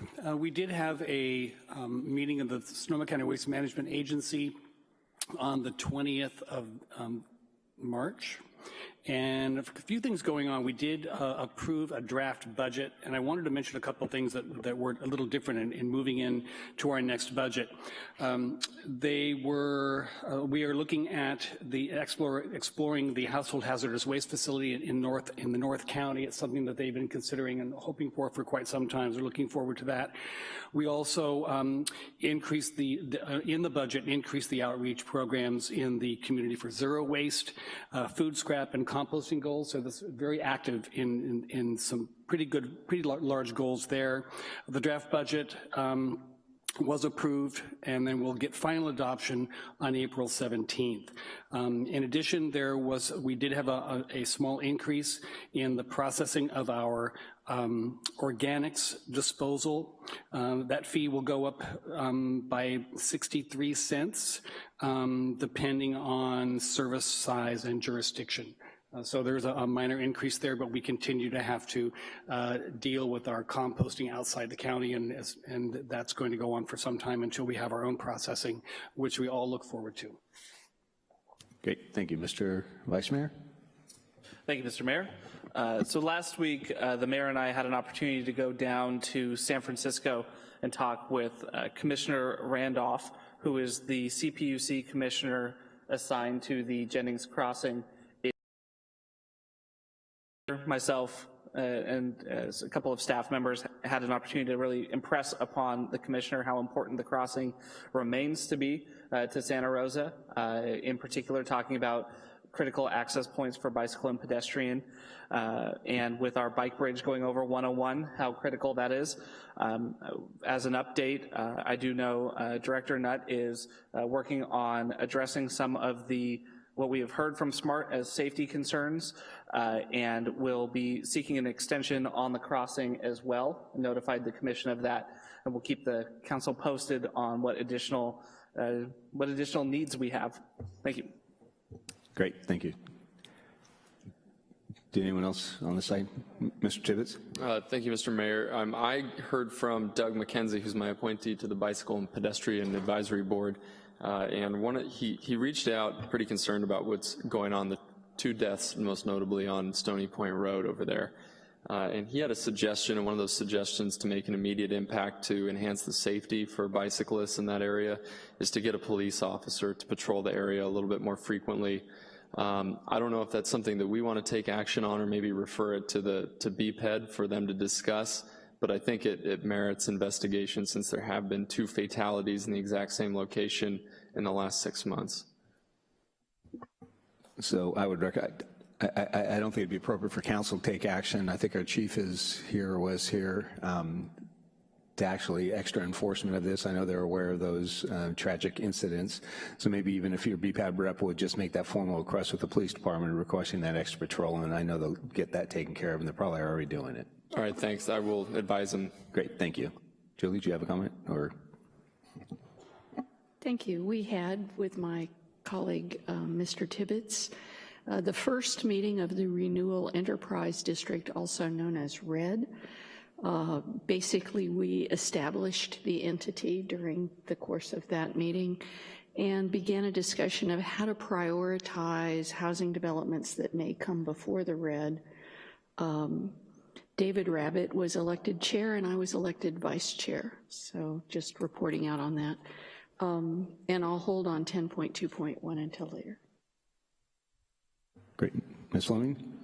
Yes, thank you. I wanted to let you all know that yesterday I attended the first 5 Sonoma County Commission meeting, and Sonoma County First 5 Commission is changing its structure as anticipated from being a county structure to an independent nonprofit structure. And but one of the greatest things is that we had one of our newest commissioners, Lyndon Hopkins, was there, and it was quite adorable. But at any rate, the First 5 Commission presented a couple of things, which is the Sonoma County Community Indicators Snapshot, as well as the Strong Start Index, and I'm pleased to announce that Sonoma County is slightly ahead of other counties, many other counties. I'd say we're in about the top third in Sonoma County, in California, here in Sonoma County, in terms of having indicators that are predictive of child and adult success and when babies are born, and those are things like the status of parents' legal immigration or employment or educational history, but that we have pretty significant disparities amongst children who are African American or Latino, and that this is something that we need to continue to keep an eye on. Additionally, the first 5 commissions in support of AB 1004, which will make mandatory screenings for children. At this point, it's not clear that they're mandatory, and they believe that this type of screening is absolutely necessary in order to protect our most vulnerable children. And then we have ACR by Rob Bonta, which is changes to the federal public charge regulations, which would be helpful to us as well. And then finally, SB 234, which would allow us to have childcare facilities in apartments and zoned more flexibly. We have had a number of new childcares pop up in the last year, but we've lost more than we have retained, and as many people know, Maryhill closed, and many families lost their childcare with no plans, and it's one of the biggest impediments to our economic success. So anyway, I have lots more information if anybody's interested in this, and Chris Rogers' mom is one of the commissioners, and I'm sure she can help us out too. Thank you for that report. So a couple things. About 2 weeks ago, I had my shoulder replacement surgery, and I really appreciate all the well wishes and positive thoughts for my recovery. It's been quite the challenge, but I really appreciate the support. Last Friday, Home Sonoma County Leadership Council met. Again, this is the group that will, with our realigned continuum of care, we had about $14 million in funding available and about $28 million in requests. This is all for homeless services in Sonoma County. We broke it into 5 different categories and went through 4 of those categories, such as front door programs, shelter and services, rapid rehousing, and we made tentative recommendations for about half of the funding, about $7 million. And at our next meeting on April 17th, we'll be taking a look at the capital projects, which there's been approximately $7 million less left, and I think the requests were probably around another $14 million. So this can be a rather robust discussion. I invite your participation. Haven't 100% decided on the location of that because we had some sound problems at the UFO last week, but it's gonna be a very robust discussion, and we're down to that last category of capital projects. And then this last Saturday, I attended the Habitat for Humanity key dedication ceremony on West Steele Lane. I know the city was very engaged to get that project up there, but you have 3 new families moving into West Steele Lane, and it's really an emotional and great community-wide event. So if you ever see Habitat making those offerings that new people are moving in, it's a great ceremony because it really is the community coming together. It's not Habitat on their own, it's not the families on their own, it's the whole community coming together to build those new homes. Also want to acknowledge another housing milestone with our rebuild efforts. We just recently passed the 200 number of homes of people being rebuilt and moved back in. So I know we still have a long way to go. 3,100 is that key number, but being up to 200 this far, it's great, and over half of those remaining homes are somewhere along in the process. So rebuild is moving along quickly. And lastly, I do want to announce my goal-setting subcommittee. So those of you that went with or experienced with us our goal-setting process, we have 5 different Tier 1 goals. And so now this subcommittee, which is going to be myself, Councilmember Fleming, and Councilmember Sawyer, we'll start identifying along with staff what the specific goals we mean by this. So again, as I mentioned earlier, we have a comprehensive housing strategy. That sounds great, but this committee will be coming up, what do we specifically mean by that? What are we trying to attribute? What are we trying to gain? So it's gonna be very specific goals, so those conversations will be occurring in the very near future. I know the city manager has been touching base with staff because council may have a lot of wishes, but we also have staff capacity. So we'll be blending those two different venues to come up with some very achievable, relevant goals. And with that, we'll move on to item 10.2.1. Councilmember Combs, you had brought this forward. I did, and I'm asking, I appreciate the council's patience with this item. It is my understanding that our fire department has a grant that is written in such a way that it can include the Community Wildfire Protection Plan. It was whether or not that was included that had been a primary concern of mine, and I am glad to see that community engagement is planned to move forward. So I am withdrawing the item, and I want to say thank you to the fire department staff for their work on this issue. Great, thank you. Move to 10.3.1. The city selection committee will be meeting on April 11th, and there's a number of positions that I need to see recommendations from this body. And so what I'd like to do is take each of these positions individually, and I would entertain a motion, get a second, and we'll have a vote, and we'll work our way through the entire list. So the first one on 10.3.1, subsection 1, the Airport Land Use Commission. Move to appoint Sam Salmon. Second. For a motion and a second. Mr. Vice Mayor, do you have a comment? There's two positions here, so we can do this individually if you'd like, but I'd also like to nominate Councilmember Tibbetts for one of the two positions. So let's do them individually. Let's handle the first one. So, Mr. Sawyer, could you say that, make your motion one more time? Yes, to appoint Sam Salmon from Windsor to the Airport Land Use Commission. Okay. I had seconded. Okay, is there any additional comment on that position? Seeing none, your votes, please. Oops.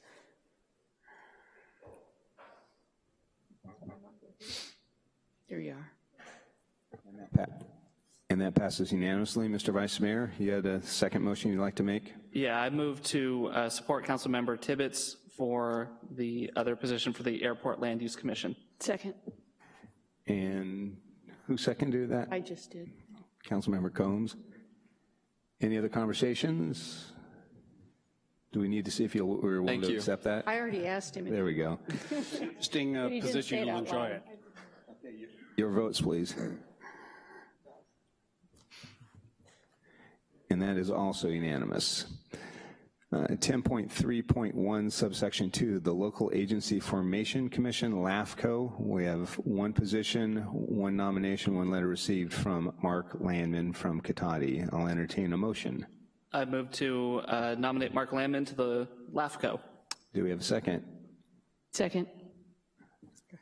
Did you get that, Madam City Clerk? John can have it. And your votes, please. And that passes unanimously. 10.3.1 subsection 3, Metropolitan Transportation Commission, one position for a 4-year term. 2 letters were received, one from Jake McKenzie, Runner Park, and one from Stephen Bertelbaugh, who's not a member of the Sonoma County Mayors and Council Members Association or an elected official in one of its member cities. I think everyone here is familiar with both those persons. I'll entertain a motion. A move to nominate or to appoint Jake McKenzie. I'll second. We have a motion and a second. Any further comment?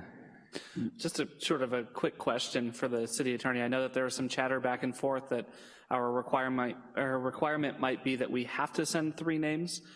Do we have to send 3 names, or can we only send 1 name? You're not required to send 3 names. Okay. Thank you. Could we clear the... And your votes, please. And that passes unanimously. Okay, go to 10.3.2. This is subsection 1, the Association of Area Governments Regional Planning Committee, one position. 2 letters have been received, one from Julie Combs of Santa Rosa and one from Susan Adams of Runner Park. I'll entertain a motion. I move to nominate Julie Combs. I second. We have a motion and a second. Any comment? Your votes, please. Thank you. And that passes unanimously. In 10.3.2, subsection 2, North Bay Division, League of California Cities, Executive Board 1 position, 1 letter received from Rachel Hunley, City of Sonoma. I move to support Rachel Hunley. We have a motion, second by Councilmember Tibbetts. And your votes? That also passes unanimously. Thank you. We have... May I ask, do we have time on to set on a future agenda the recommendation for the Housing Legislative Committee that is now moving through the system, as we heard during the study session? That would be for a future agenda.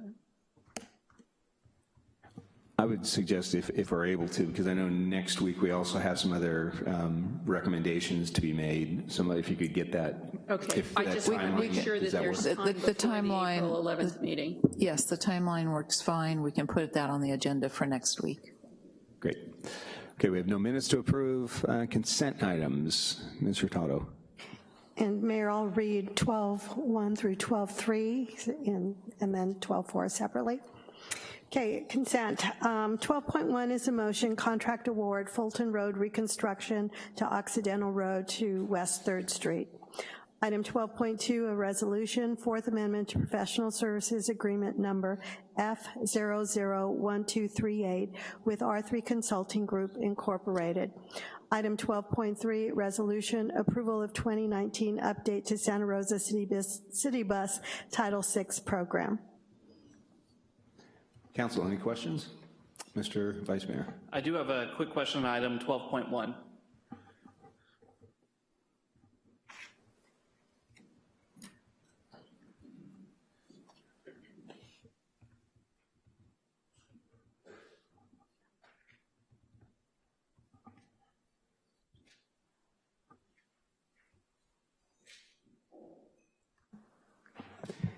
Good afternoon, Mayor, members of the council.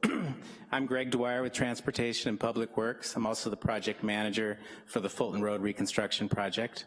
Great. I just have a really quick question for you, and I know there was an article about this in the paper this morning. I know we put it out to bid, and we had 2 alternatives in it. We have the hot mixed asphalt, and then we have the roller compacted concrete. Bringing it back, it was much cheaper to do only the roller compacted concrete. We didn't even ask for the hot asphalt. I just wanted to know, is there any concerns or quality differences between the two, or length of life between the two? I'm glad you asked. It's a great product that we're really excited about. Some of the history, if you're interested, with roller compacted concrete, it started its origins in Northern California in the logging industry for sorting yards due to its durability. It has since been used to do ports and airports. In the last 10 to 15 years, the technology has developed to a point where you can use it for paving. And what we're seeing, what we're expecting is a 40-year to 50-year life. In the first 20 years, 15 to 20 years, you don't have to do anything to it. If we were to do a full depth hot mix asphalt section, we'd be out there doing treatments in 7 years. And over the life of the project, we're anticipating reduced maintenance costs of 30%. It's durable. It's lighter, so it reduces the heat island effect. It's easier to see people at night crossing.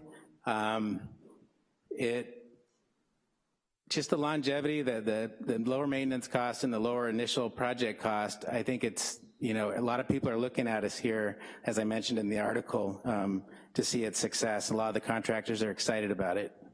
Great, so it's cheaper, will last longer. Great, thank you so much. Okay, thank you, sir. Council, any other questions? I have one card here, Dwayne DeWitt. Dwayne, I'll ask you to use your 3 minutes to comment on both items. Thank you, sir. My name is Dwayne DeWitt. I'm from Roseland, within Santa Rosa. On the first item, if you look in your packet, you'll see you have a page that says the policy on public participation and comment, known as the Public Participation Plan. It was revised this month. On that front page, number 3, Ensure that public involvement is carefully and systematically included as part of the decision-making process. One of the dilemmas in dealing with the way the city of Santa Rosa handles affairs is typically the decisions are already made, and then the public's invited in to see what their point of view might be upon the ongoing decision. That's contrary to what the federal government would like you to do under Title VI, which would be to have the public be involved from the beginning all the way through till the decisions are made. An example of this is right now with your downtown station area plan that's going forward. Essentially, you're asking the public to be marketing people for decisions that you've already made, and then have them be supportive of it and go out and tell their friends, yeah, this is what we're going to do. I think that's totally contrary to what City Bus, Title VI should be doing. I want that to be in the record. Thank you. Now, involving this next item, my pronunciation may be incorrect. I believe it states phenotopia. I've been a respiratory therapist, starting as a medic, since 1974. That's 45 years of watching people smoke all kinds of things. I don't know if smoking something actually makes anything better in your lungs. Some people think smoking anything is a negative for your lungs. So I can't necessarily be supportive of what these folks' product is, but I would like to state that all these folks that got Roseland on their shirts, I hope you'll come over and help us in Roseland on the things we'd like to work on. And if you're over there getting your dose of whatever you're getting, think about doing something positive for Roseland, and whoever's getting the money from this thing that's over in Roseland could be putting some of it back into our community to be making Roseland better. I'll also ask the council to please not allow any more of these dispensaries upon Sebastopol Road, because there's one down at the other end near Stony Point Road, and now there's this one up at the strip mall on the corner of Dutton and Sebastopol Road. So people can come in from out of the community, get their dose, get out quick. We'd rather have people be in our community, helping Roseland to make Roseland a better place. So if you're getting your healing going, come on over and see Roseland. We got some nice stuff there. It's a beautiful neighborhood. Enjoy the neighborhood along Roseland Creek when you caught your buzz. Thank you. Thank you, Dwayne. George Uberti, again, same thing for you, George, if you could comment during your time frame on both items.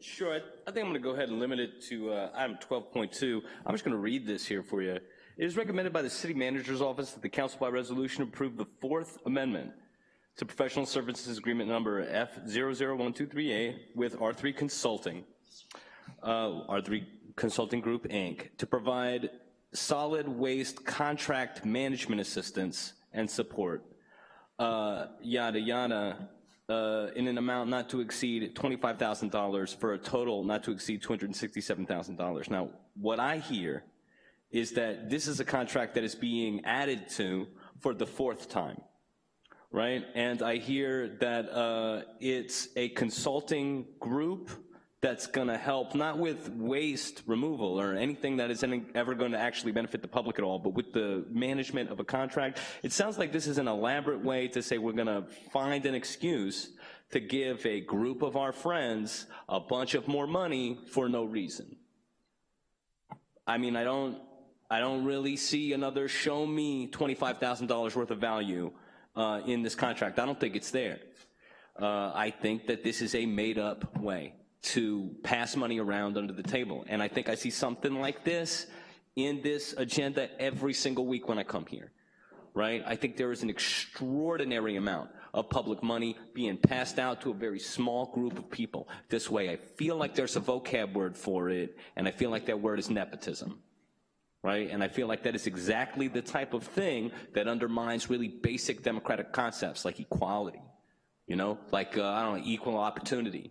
Things of that nature, right? You need a basic level of equality in order for democracy to work, all right? Votes have to count the same, okay? We have to give to people according to their ability, not according to how well we know them or how much we just want to give it away to people, all right? That's what's happening here, all right? This is basic stuff, all right? This does not require some ingenious invention of civic institution. okay? This requires us acknowledging what it takes to make a society work, all right, and what it takes people with integrity, okay? That's what I'm asking you for, all right? It's what's bringing me here to speak to you, and that's it. All right. Thank you. Thank you. Mr. Rogers. Thank you, Mr. Mayor. I will move items 12.1 through 12.3. Wait for the reading of the text. Second. A motion and a second. Your votes, please.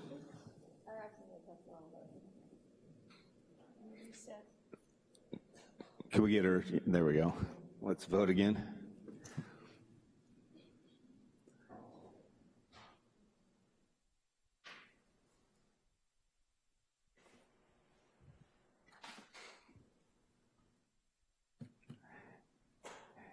And that's 6 ayes with Councilmember Tibbetts stepping away from the dais. And Vice Mayor Rogers, would you handle Madam the next City item? Manager, would you read item 12.4, please?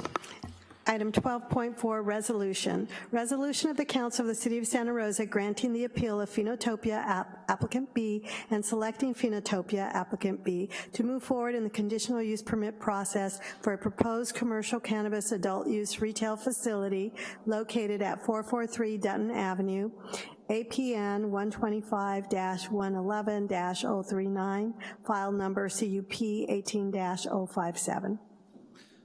Councilor, are there any questions? No questions, just a comment when we're ready. All right. All right.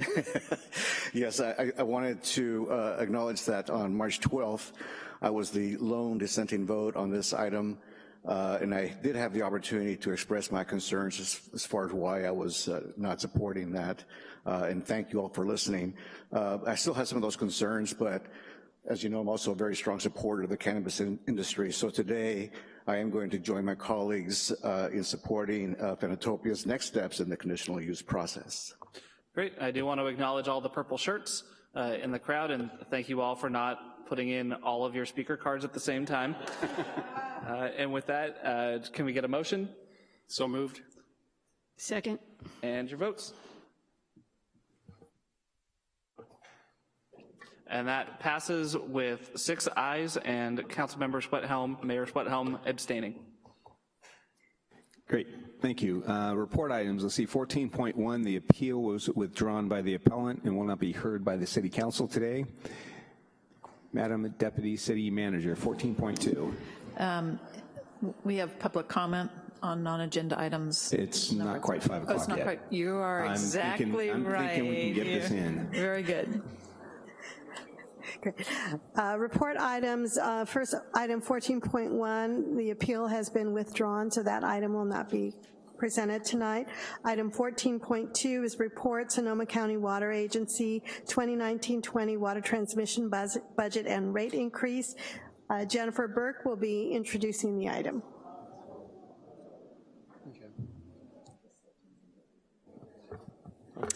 Good afternoon, Mayor Schwedhelm and members of the council. We're here before you today as we come each year to get direction to our Water Advisory Committee or WAC member regarding how to vote, which is an advisory vote on the Sonoma County Water Agency, or as they're now known, Sonoma Water's budget and rates for the next fiscal year. This is a very involved process where we work very closely with Sonoma Water staff, as well as a number of other representatives from the water contractors that make up what's called the Technical Advisory Committee, or the TAC. The TAC appoints a budget subcommittee, and this year the budget subcommittee consisted of staff from the town of Windsor, the North Marin Water District, the Valley of the Moon Water District, the Marin Municipal Water District, the City of Cotati, and the City of Santa Rosa. We worked very closely with Sonoma County Water Agency staff to review their budget and to look for ways that we could potentially cut costs or make more efficient recommendations. The budget subcommittee came to a unanimous recommendation to recommend this budget to the TAC, and the TAC considered the budget on March 4th and unanimously recommended that we consider approving or recommending this budget. We also brought this to the Board of Public Utilities on March the 7th, and it was a unanimous recommendation from the Board of Public Utilities to recommend this budget as well. I do want to acknowledge that over the last couple of years, the water agency, or Sonoma Water, has done a really great job at keeping rates down, considering all the efforts that we had in relation to drought and reduced revenues, and then also the fires that impacted our areas. They really looked at ways they could reduce and keep the budget down, and so after those number of years, this year you'll see a little bit of a higher increase that's kind of dealing with some of that deferred maintenance and other issues that they've pushed off for the number of years. So with that, I'm gonna turn this over to Lynn Roselli, who's the finance manager with Sonoma Water. She'll walk you through a detailed presentation of their proposed budget and rates for next fiscal year, and then I will close with a recommendation from the board. Thank you. Good evening, Mayor and council members. Thank you for having me. Lynn Roselli, Finance Manager, Sonoma Water. I would like to thank both Jennifer Burke and Kimberly Zunino staff for their input and participation in the budget subcommittee and providing input. I know it's a lot of work. It's a lot of additional work in addition to the work that they already do, and we greatly appreciate that. The budget for fiscal year 1920 is based on 43,870 acre feet in water deliveries. That is a 5% increase in water deliveries over fiscal year 1819. Each of the line items you see on the table there generate revenue that allow us to operate and maintain the water transmission system, implement the projects under the biological opinion, implement critical infrastructure projects, pay debt service on existing bonds, and maintain a prudent reserve. There's also the discretionary charge, that's the capital charge. It's an aqueduct capital charge. The water contractors provide input on this, this number, this rate, and it is used to not only build fund balance for future capital projects, but it also acts as a rate stabilization tool. And it helps defer, it helps avoid rate spikes in future years when other large capital projects are implemented. The total overall rate increase on the Santa Rosa Aqueduct is 4.6%. The rate is $918.30.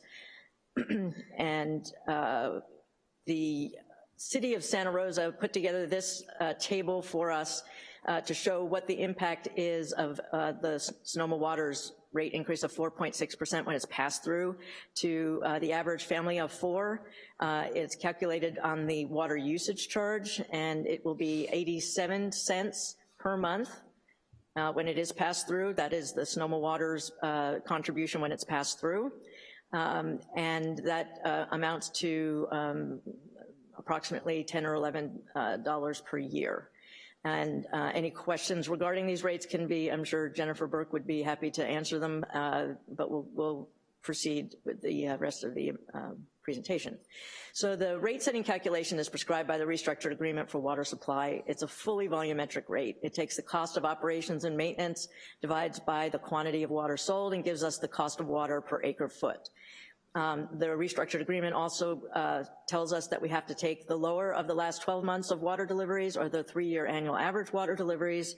And as you can see from this example, because of the drought, the 3-year annual average is much lower than the last 12 months. And when you do the math, you can see that the rate comes out to $918 per acre foot. It is very sensitive to water deliveries, given these same expenses with water deliveries from just a year or two ago of 40,000 acre feet, your rate increase would have been more than 14%, which would have meant that we would have had to do some serious cutting of projects and deferring of maintenance and capital projects. The rate is, the gross budget is $51.6 million. It's made up of 54% is operations and maintenance costs, 20% is capital projects, 17% is biological opinion compliance projects, water supply planning projects, and water conservation. 9% is debt service, and we're offsetting those expenses with $7 million in grants, bonds, and bond proceeds and use of fund balance. Over the past 5 to 7 years, we have had $17 million in grants that we have used to offset costs, and all of the water contractors have benefited from those. Some of it was spent on the Rogers Creek Fault Santa Rosa Aqueduct project, other hazard mitigation projects as well. And so we're happy that we're able to use, to generate grant revenue and use that to offset expenditures going forward. Expenditures compared to fiscal year 18-19 budget amounts, again, it's a $51.6 million budget. It is an increase of $11 million over fiscal year 18-19.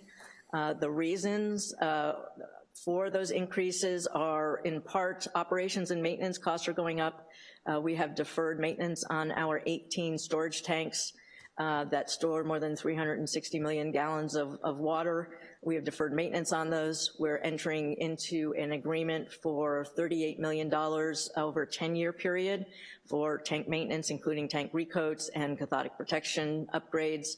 The project is $3 million in the fiscal year 19-20 budget for tank maintenance, and we will have 10 years of tank maintenance going forward. Capital projects, the main reason for the increase that you see there is the Sonoma Booster Pump Station pumping and electrical upgrade project, which is not on the Santa Rosa Aqueduct, so the City of Santa Rosa does not pay for that. Biological opinion compliance project is going up primarily because of the Dry Creek Habitat Enhancement Project. I'll go into that in a little bit more detail, but implementation of miles 4, 5, and 6 will be attributable to that increase. And then debt service is actually going down a little bit, even though there is flat debt service. When water deliveries increase, we're able to bring the rate increase down.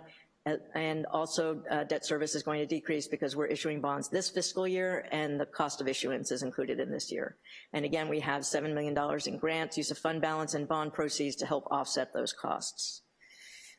We like to show how water deliveries have changed over time.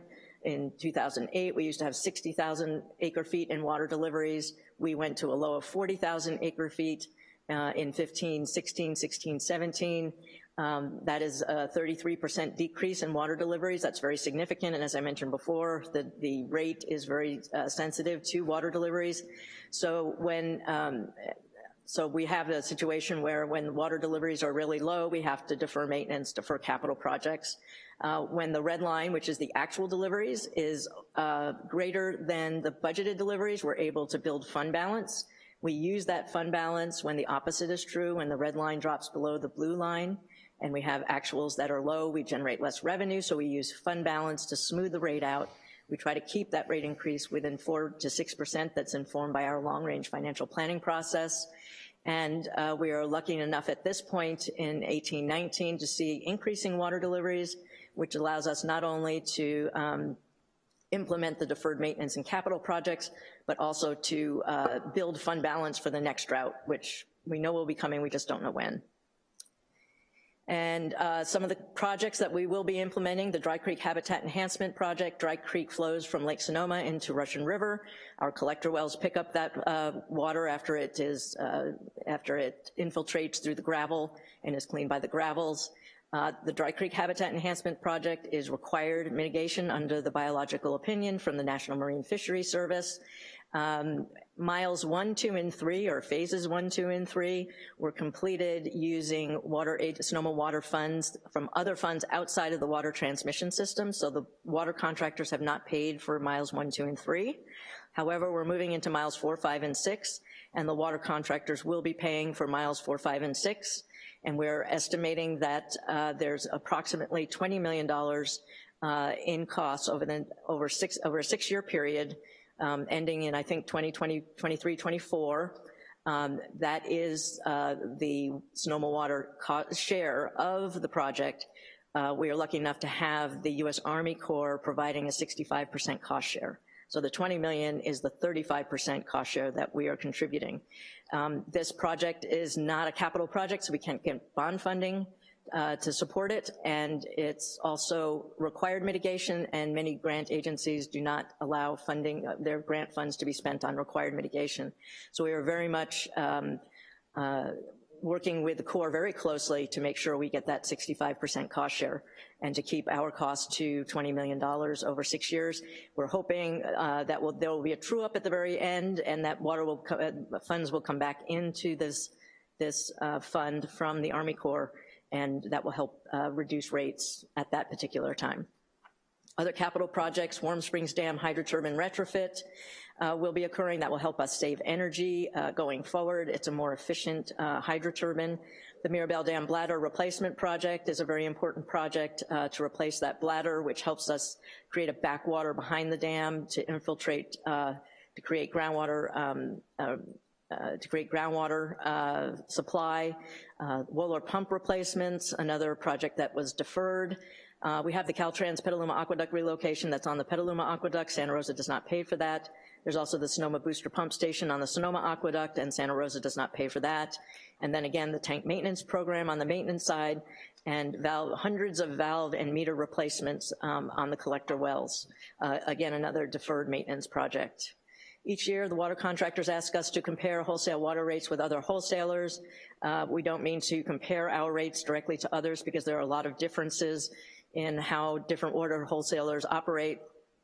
But during the drought, when other wholesalers were raising their rates more than 10, 15, 20%, we were able to keep our rates within the 4 to 6%. And in fact, last year, because of the droughts, we held our rate increase at 3.67%. And our rate increase, or rate, is $918. We're on the far left. San Juan Water District does have a lower rate than us, but over 2 years ago, they had a 16% rate increase. Last year was 9%. This year is 9%, and next year is 9%. And they anticipate after that, maybe they'll get back down to a 5% rate increase. So we feel pretty good about being able to keep our rate increases within that 4 to 6%.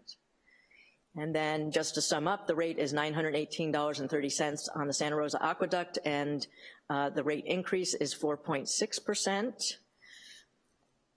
And the Water Advisory Committee will vote on Monday, April 8th, and our board will adopt it before April 30th. We're scheduled to go to our board on April 16th. And with that, I'll bring it back to Jennifer Burke.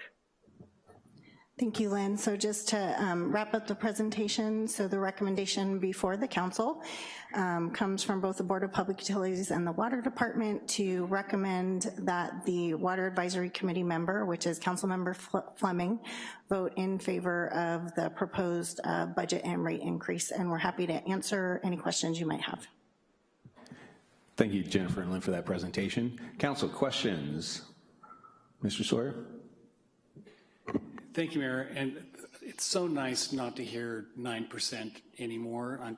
Knock on whatever wood might be around. You know, I know that that's nothing we can guarantee, but the years of those annual 9% increases seem to have softened quite a bit. And it's due to all of, among other things, the great amount of work that's been done by the staff, all the staffs involved, and all of those that are a part of this responsible budgeting, and I really appreciate it. I am curious, and maybe not be something that you can answer for me, but the Dry Creek habitat enhancement, how are things, obviously, you know, during the first phase, there was some testing, and they decided that it was worthy to go on to the next phase. How are things going? Things are actually going very well. We have been monitoring, we have been submitting reports to National Marine Fisheries, and they are very encouraged by the results from miles 1, 2, and 3. And so that is leading us to continue with miles 4, 5, and 6. We have had some issues with flooding rains that have created some disruption of some of the features that were constructed, and we're going back in and we're maintaining those and reconstructing what we need to reconstruct. But so far it has been a fairly successful process, and NIMS is supportive of it. It's great to hear, because I remember when this first started, and it seemed like it was going to be such a long haul to get some efficacy from all this work, and it's good to hear that it's moving in a positive direction, and that actually there is light at the end of that tunnel. Thank you. Councilmember Combs, you want to make a comment? Thank you. I really want to thank you for the work you do to keep our prices down. I appreciate it, I recognize it, I see it. And I know that our city has worked hard to provide a Help to Others program. I want to do a shout out for the Help to Others program. Folks on their bill can, I think, round up, or if you would explain that program a little bit, I'd appreciate it. Absolutely, thank you for the question. So in recognition that we would like to provide some assistance, if we can, in relation to low-income residents, we did put together what's known as our H2O, or Help to Others program. And the Help to Others program allows those that meet certain income requirements to apply for the program.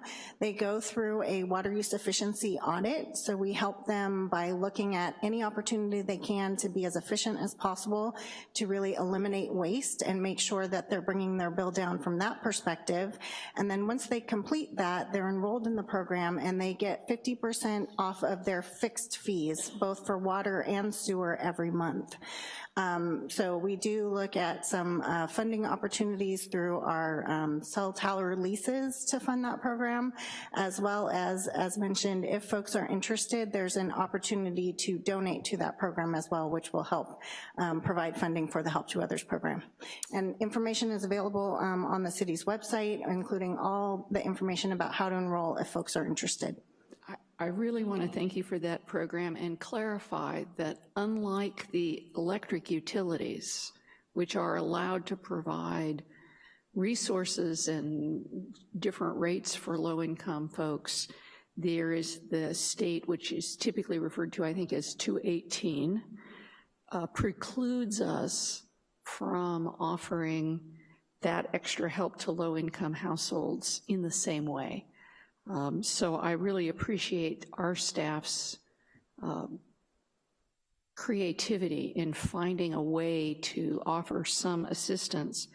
I do want to be clear, as I have done year in and year out since I've been on council, that until the state changes its policy and creates a reasonable, sufficient safety net, water is an essential. Everyone must have water, and we lack a state ability to create a state safety net for that. So I do not vote for water rate increases until we can get the state safety net in place. And again, want to very much thank our staff for their work solving the local problem, and I hope we can talk more about bringing to bear forces at the state to change that policy. Because while electricity is often vital, water is certainly vital, and yet we are not allowed to provide a safety net for poor families. Thank you. Great, thank you. Did you have a question? I would like a clarifying question. For all of our public and ratepayers out there, I wanted to let them hear from our staff whether or not the result of the fires, the benzene contamination, was paid, if any of this rate increase has gone to the fixing of the pipes that were contaminated with benzene. I want people to know about how that was funded. Sure, so in relation to this pass-through rate increase, this is what's needed by the Sonoma County Water Agency, and so we have to purchase water because they're our wholesaler, and so this goes into what we call our user fee as opposed to the fixed fee. There's two portions to the bill. That affects that portion and that passes through. So that will fund our additional costs to purchase water from the Sonoma County Water Agency starting next fiscal year. With regard to the work that we did to resolve the benzene issue, that came from previous budgets and funding that we had. We looked at various opportunities to try and find the most cost-effective and effective way that we could resolve that issue. Initially, we were looking at something that was going to be significantly more costly, but through a very thorough investigation and working with experts and regulators, we were able to resolve that at approximately $8 million as opposed to the initial between 30 to 40 that we were looking at. And we're doing everything we can to put ourselves in the best opportunity to be able to resolve or recoup as much funding from FEMA as possible through that process. So just to be clear, this rate increase does not go to any of that. And also, will people who are rebuilding homes be assessed any fees for having hookups reestablished? And is that associated with this cost increase at all? No, that is not. Great, thank you so much. Okay, one card on this topic. George Uberti.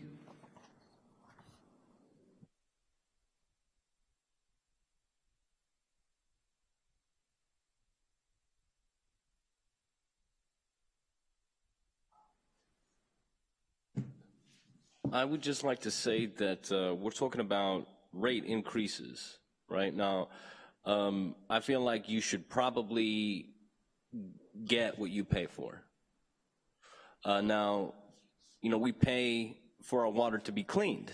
I feel like that's a pretty basic, I mean, you have to have clean water to drink. Councilmember Combs said it beautifully, I thought. I used to be a City of Santa Rosa employee. I worked at the Ridgeway Swim Center. It's a wonderful facility, and it has excellent tools for testing, among other things, the pH of the water that's there. The quality of my water in my home is terrible. I thought I would test that out. I got a bottle of water, I got Santa Rosa City tap water, and I got some pool water. And I tested them myself. Bottled water, pH 7 on the nose. Pool water, 7.5. That's what we wanted it to be. Santa Rosa City tap water, 8.8. You know, and these are with tools that the City of Santa Rosa uses to ensure the safety of its water for the public to swim in. So I'm fairly confident they're accurate. I called somebody from the City of Santa Rosa that works in water testing, and I had them tell me that and these are her exact words. She said, well, alkaline is better than acidic, but the highest we recommend for human consumption is 8.3. All right, now that's Santa Rosa City tap water coming out of the faucet at a public facility. All right? Now, before that ever happened, I did research into this myself. Okay? Santa Rosa has the most water quality violations per capita in the state of California by a terrific margin. We have 108. They are 100% unenforced. All right, the only place in all of California with more water quality violations than us in 2016 was Los Angeles County. All right, they had 180. All right, now they have a population of 3.25 million. All right, we have what, 300,000, something like that, Sonoma County. I mean, it's not even one. It's not even a third. We got 108 water quality violations. They got 180. It's unacceptable. It's absolutely unacceptable. Okay, and that was before the fires hit. All right, the fires hit, our water quality did not get better. All right, then 2018, and this is the last point.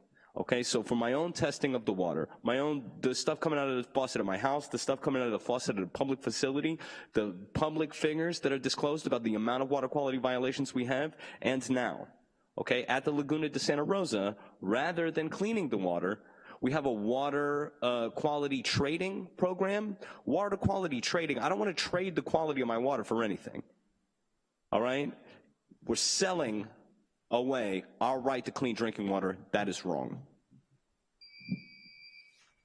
Any additional cards on this topic, Madam? Ms. Fleming, you have this item. I'd like to, may I make a comment about, yep, okay. First of all, I wanted to thank both Sonoma Water and our amazing water staff for working to keep the rates predictable and lower than CPI for our families. Also wanted to echo Councilmember Combs's noting our help to others, in which case you can get a 50% reduction in reduced both water and sewer fees, which when I look at my bill, tend to be the most expensive portion. And I wanted to say that if you're interested and you don't have computer access, the number to call if you believe that you might be income eligible for help to others is area code 707-535-3395. I'll read that once again, 535-3395, and I urge you to take advantage of this. We are unique in California in having this program. It's unacceptable that we don't have it as a state, as mentioned by Councilmember Combs, but we are very proud to offer it to our low-income residents, and I really hope that everybody who's eligible takes advantage of it.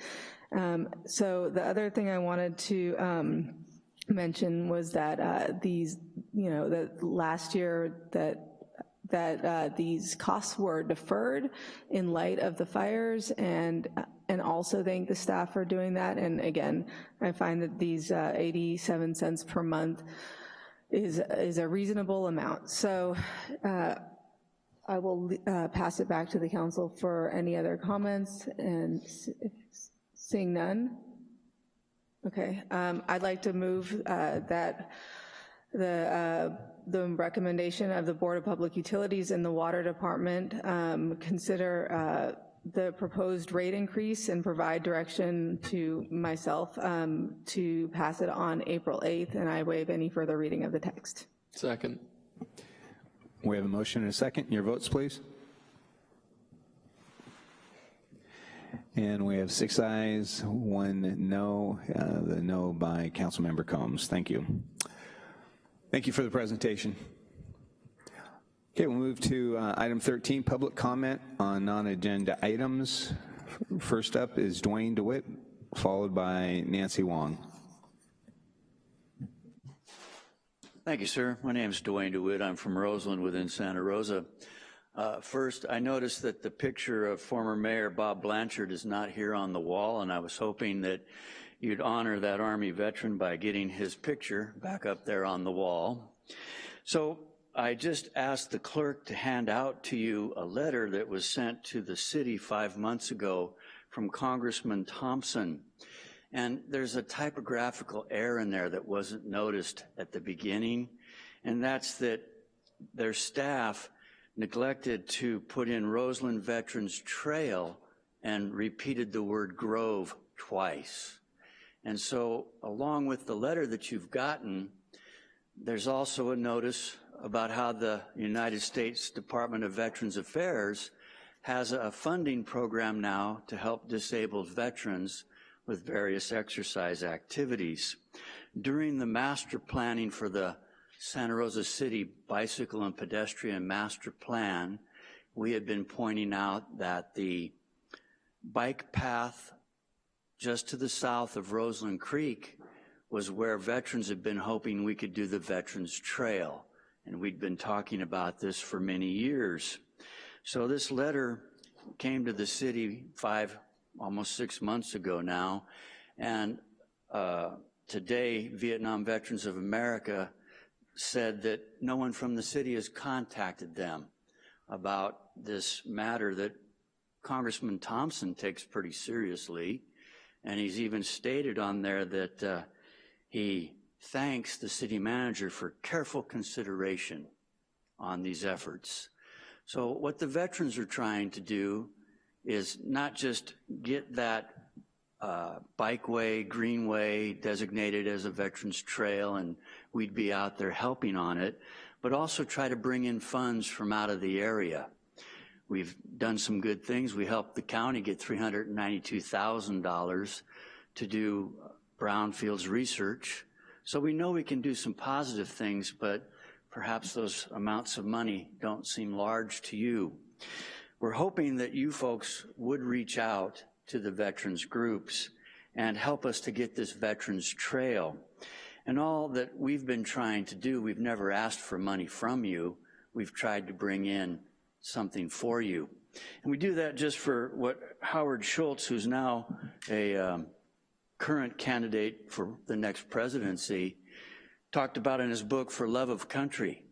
That's what veterans are about. And I know some people look down on veterans, but we're trying to help our community as well as our country, and we hope that you folks will step up and help us to get a veterans trail in Roseland. Thank you for your time. Thank you, Dwayne.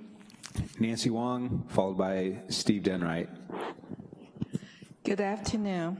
My name is Nancy Wong, President of the Railway Impaired Chinese Association. Apologies for the late coming in to thank you for our New Year event. That was our mayor and city council, I think Victoria Fleming, John Story, and Ernesto, all of the rest. Because I was out of town after the event. Next morning, I took off 5 o'clock. After I come home, I contacted John. He says, no meeting last week. So I apologize for the delayed thank you. From our bottom, the heart, we really want to thank you with all the busy schedule everybody have, and you all bring your family to celebrate the Chinese New Year with us. We feel so honored to have that. And this year we feel comfortable. We only had 600 guests. Instead of last year we have 750. That was a little bit overwhelming. But we're going to continue sharing our culture. Thank you for the city always support us. So, and also our board member was here, and Julie Chang really want to say thank you. Thank you again. Thank you, Nancy. It's a wonderful event. Steve Dunright, followed by Kate Balthazard.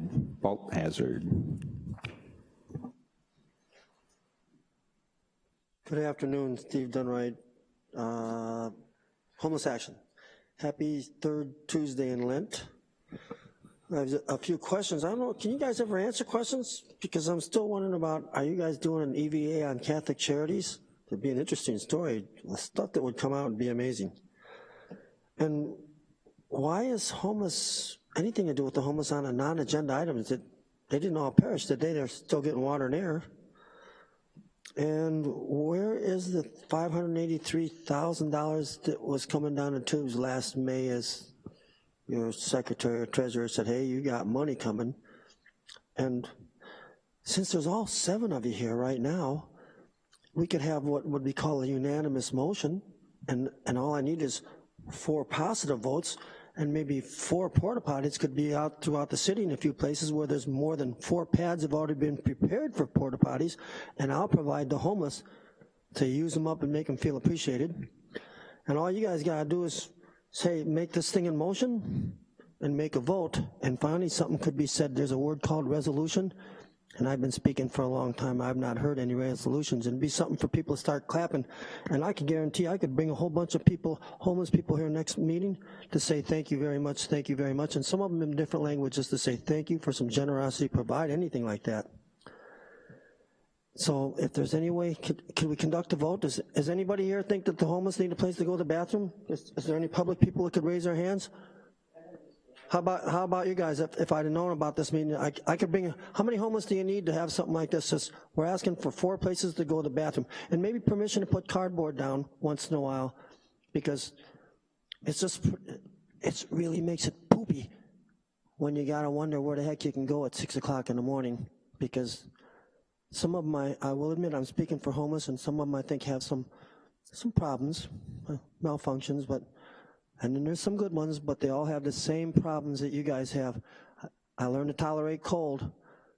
Or else, how about you guys just give us free plastic bags? Why don't you guys do something like, how about you come and show that you care, and come, every Friday there's free oatmeal and raisins, and we're giving out hot chocolate and coffee. Tom, when's the last time you did that to say we care? That's the homeless right there. It's very personal. So if you guys could do anything like that, I'll greet you personally. Happy 2nd or 3rd Tuesday in Lent. May you all be rewarded. Peace out. God bless. Kate, followed by Victoria Yanez. Good afternoon. My name is actually pronounced Gro Beltazar. I should have written that on my card. But you're not the first to make that mistake. I'm here tonight with my 12-year-old daughter. I have 4 children, and I'd like to talk to you about the bus routes through Santa Rosa. My family and I live near this Sonoma Fairground in the newer developments there, up on the hill.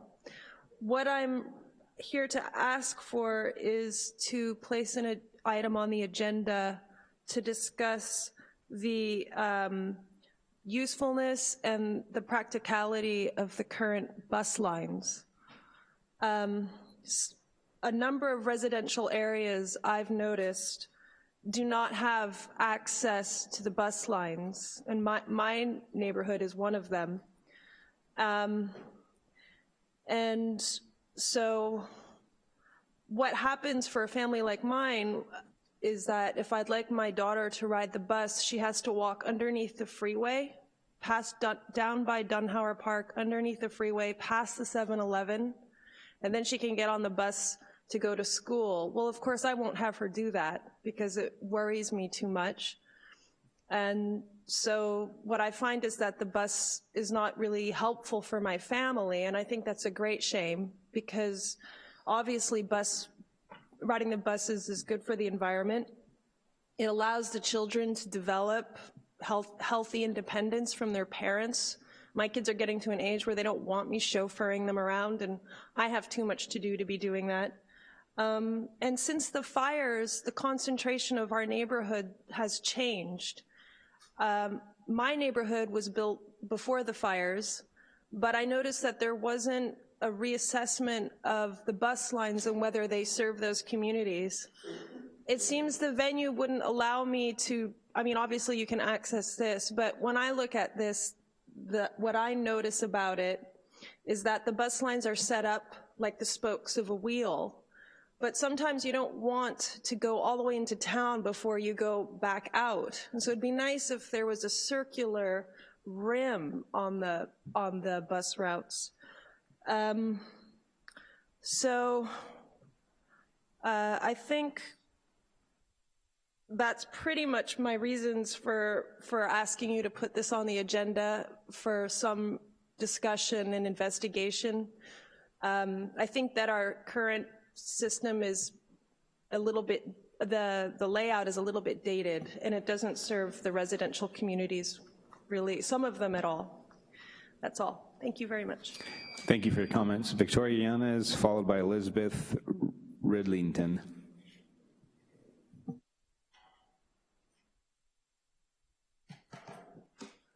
Victoria Yanez from Homeless Action, ! Thank you very much for this opportunity to speak. I'm speaking today to encourage the City Council to have its representatives, the mayor and Julie Combs, vote no for Catholic Charities to have the over $1 million for the roof. This is out of the HEAP funding, the emergency funding for the homeless. I'm here to ask you to make sure that Catholic Charities does due diligence in their seeking other funding, because a roof that big, I can't see how it's an emergency to fix it when this should have been planned all along. And to bring that big of a capital project into the emergency funding realm to take most of our money is a big shame. Catholic Charities does not respect the grievance rights of their clients. They totally ignore the grievance procedure. And once an organization like Catholic Charities takes public funding to help the government fulfill its duty, those people, those members of the public that are receiving the services have constitutional rights when those funds are discontinued, or any benefits. For example, a woman laying out in front of the Homeless Service Center the other day was banned, orally, just banned. We don't know when she's gonna be allowed back in, so we're gonna try to use the grievance system to get her back in there for services. But you know, this is very important for all agencies that are seeking funding, that they respect the rights of their clients. I would also like to thank Julie Combs for voting no on the rate increase, because I think that the City Council needs to stand up for poor people, as well as you do representing the millionaires that live in this community. Just because it was a sunny day, let's not forget the homeless that are out on the street. It's gonna rain overnight and they will be out there. Another thing is, I'm sure you know that the police department is still going around giving tickets to people for blocking the sidewalk. Thank you, Victoria. Elizabeth Ridlington, followed by Eris Weaver. My name's Elizabeth Ridlington. I live in the junior college neighborhood, and I'm here to speak about something that's not been happening in my neighborhood necessarily, but elsewhere in town, which is the alarming increase in pedestrians and cyclists who've been killed recently on city streets. These deaths didn't have to happen. Such deaths are avoidable if the city designs streets that are safe for all users, and if the city lowers speed limits and enforces those speed limits. I urge you to make this a priority. I ask that you work with city staff and with the police department to quickly develop a plan for how to address the most dangerous sections of Stony Point, where 4 people have died in the last 6 months. For the longer term, I ask the city adopt Vision Zero, which we talked about at the meeting 2 weeks ago at adoption of the Bike and Pedestrian Master Plan, and overall that the city strive to reduce the impact of traffic violence. Thank you. Thank you. Eris Weaver, followed by Thomas Ellis. So just on Stony Point Road alone, 5 cyclists and pedestrians have died in 8 months. That's one every 6 weeks. One of them, since I was last year speaking at the, when you spoke about the Bike Ped Master Plan, about that corridor, how many more people have to die before we do something? One of the things I have found particularly frustrating is that the only public official who's made any statement about any of those deaths, every news story about every death, an officer says pedestrians and cyclists should wear brighter clothes and be more careful about where you cross the street, but nobody says, drivers, slow down, put down your damn phone, pay attention. You're driving a machine that can kill people. Why do we keep blaming the victim? Why do we keep prioritizing speed over safety? Now, I know that some of those, some solutions could be simple. I went and spent some time over at the intersection where this last death happened, and adding a hog pedestrian beacon would allow the people who live on the east side of Stony Point to get to the store that's on the west side. There's 3/4 of a mile between crosswalks or stoplights on that street where people drive far too fast. I know the area around Highway 12 where 3 of the deaths were clusters, probably gonna take a little more figuring out what to do there.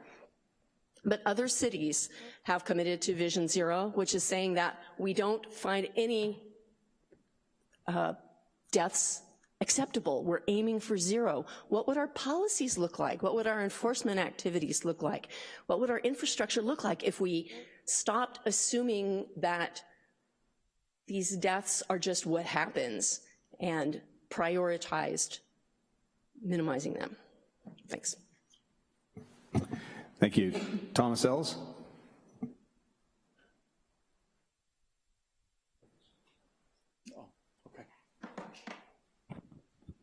Hi, thank you for the opportunity to speak. Yesterday evening was the Sinead Hospital community meeting, and I think that it seems like Santa Rosa is the lead agency for that development.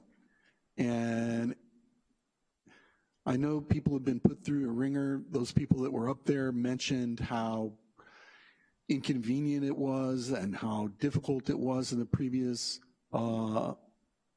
let's say, opportunity for them to speak on the development.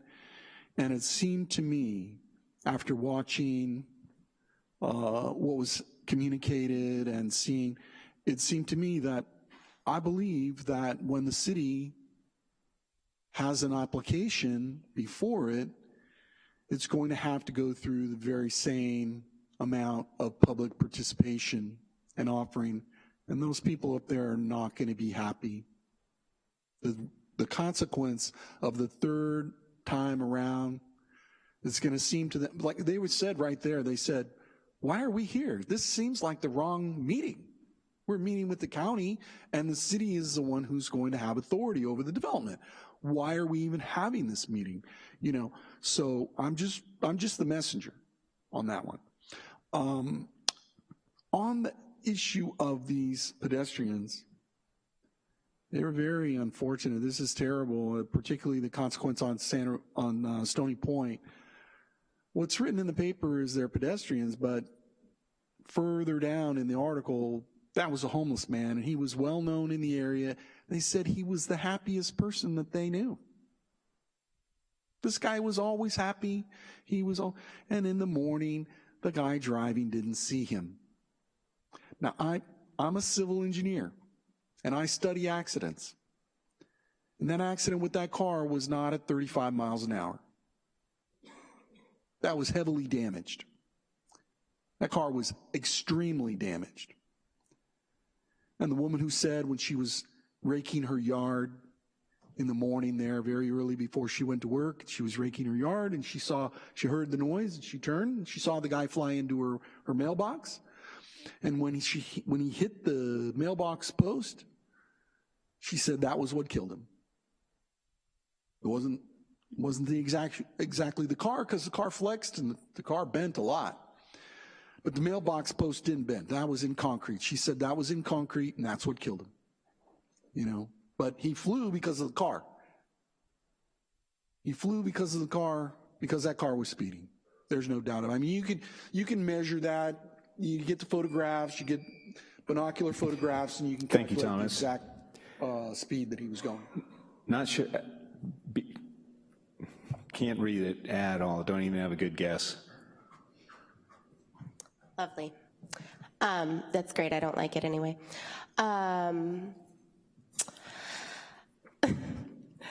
Never mind, that reminded me of something.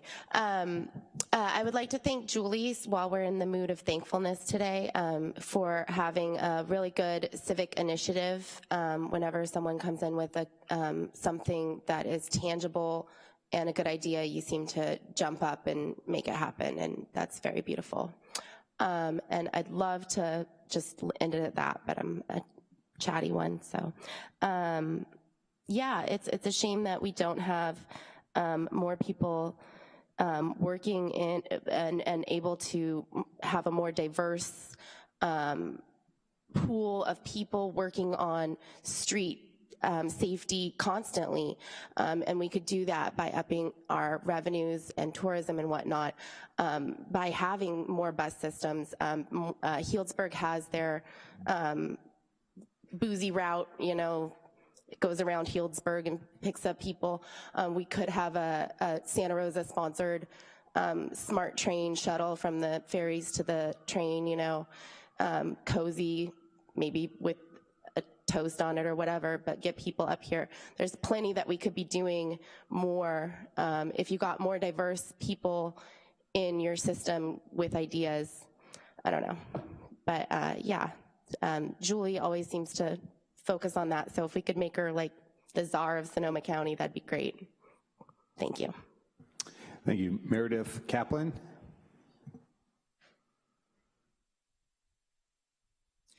Hello, I'm here wearing black today in memory of the people, the pedestrians and the bicycle riders who were killed in Santa Rosa recently. And I'm not going to speak long.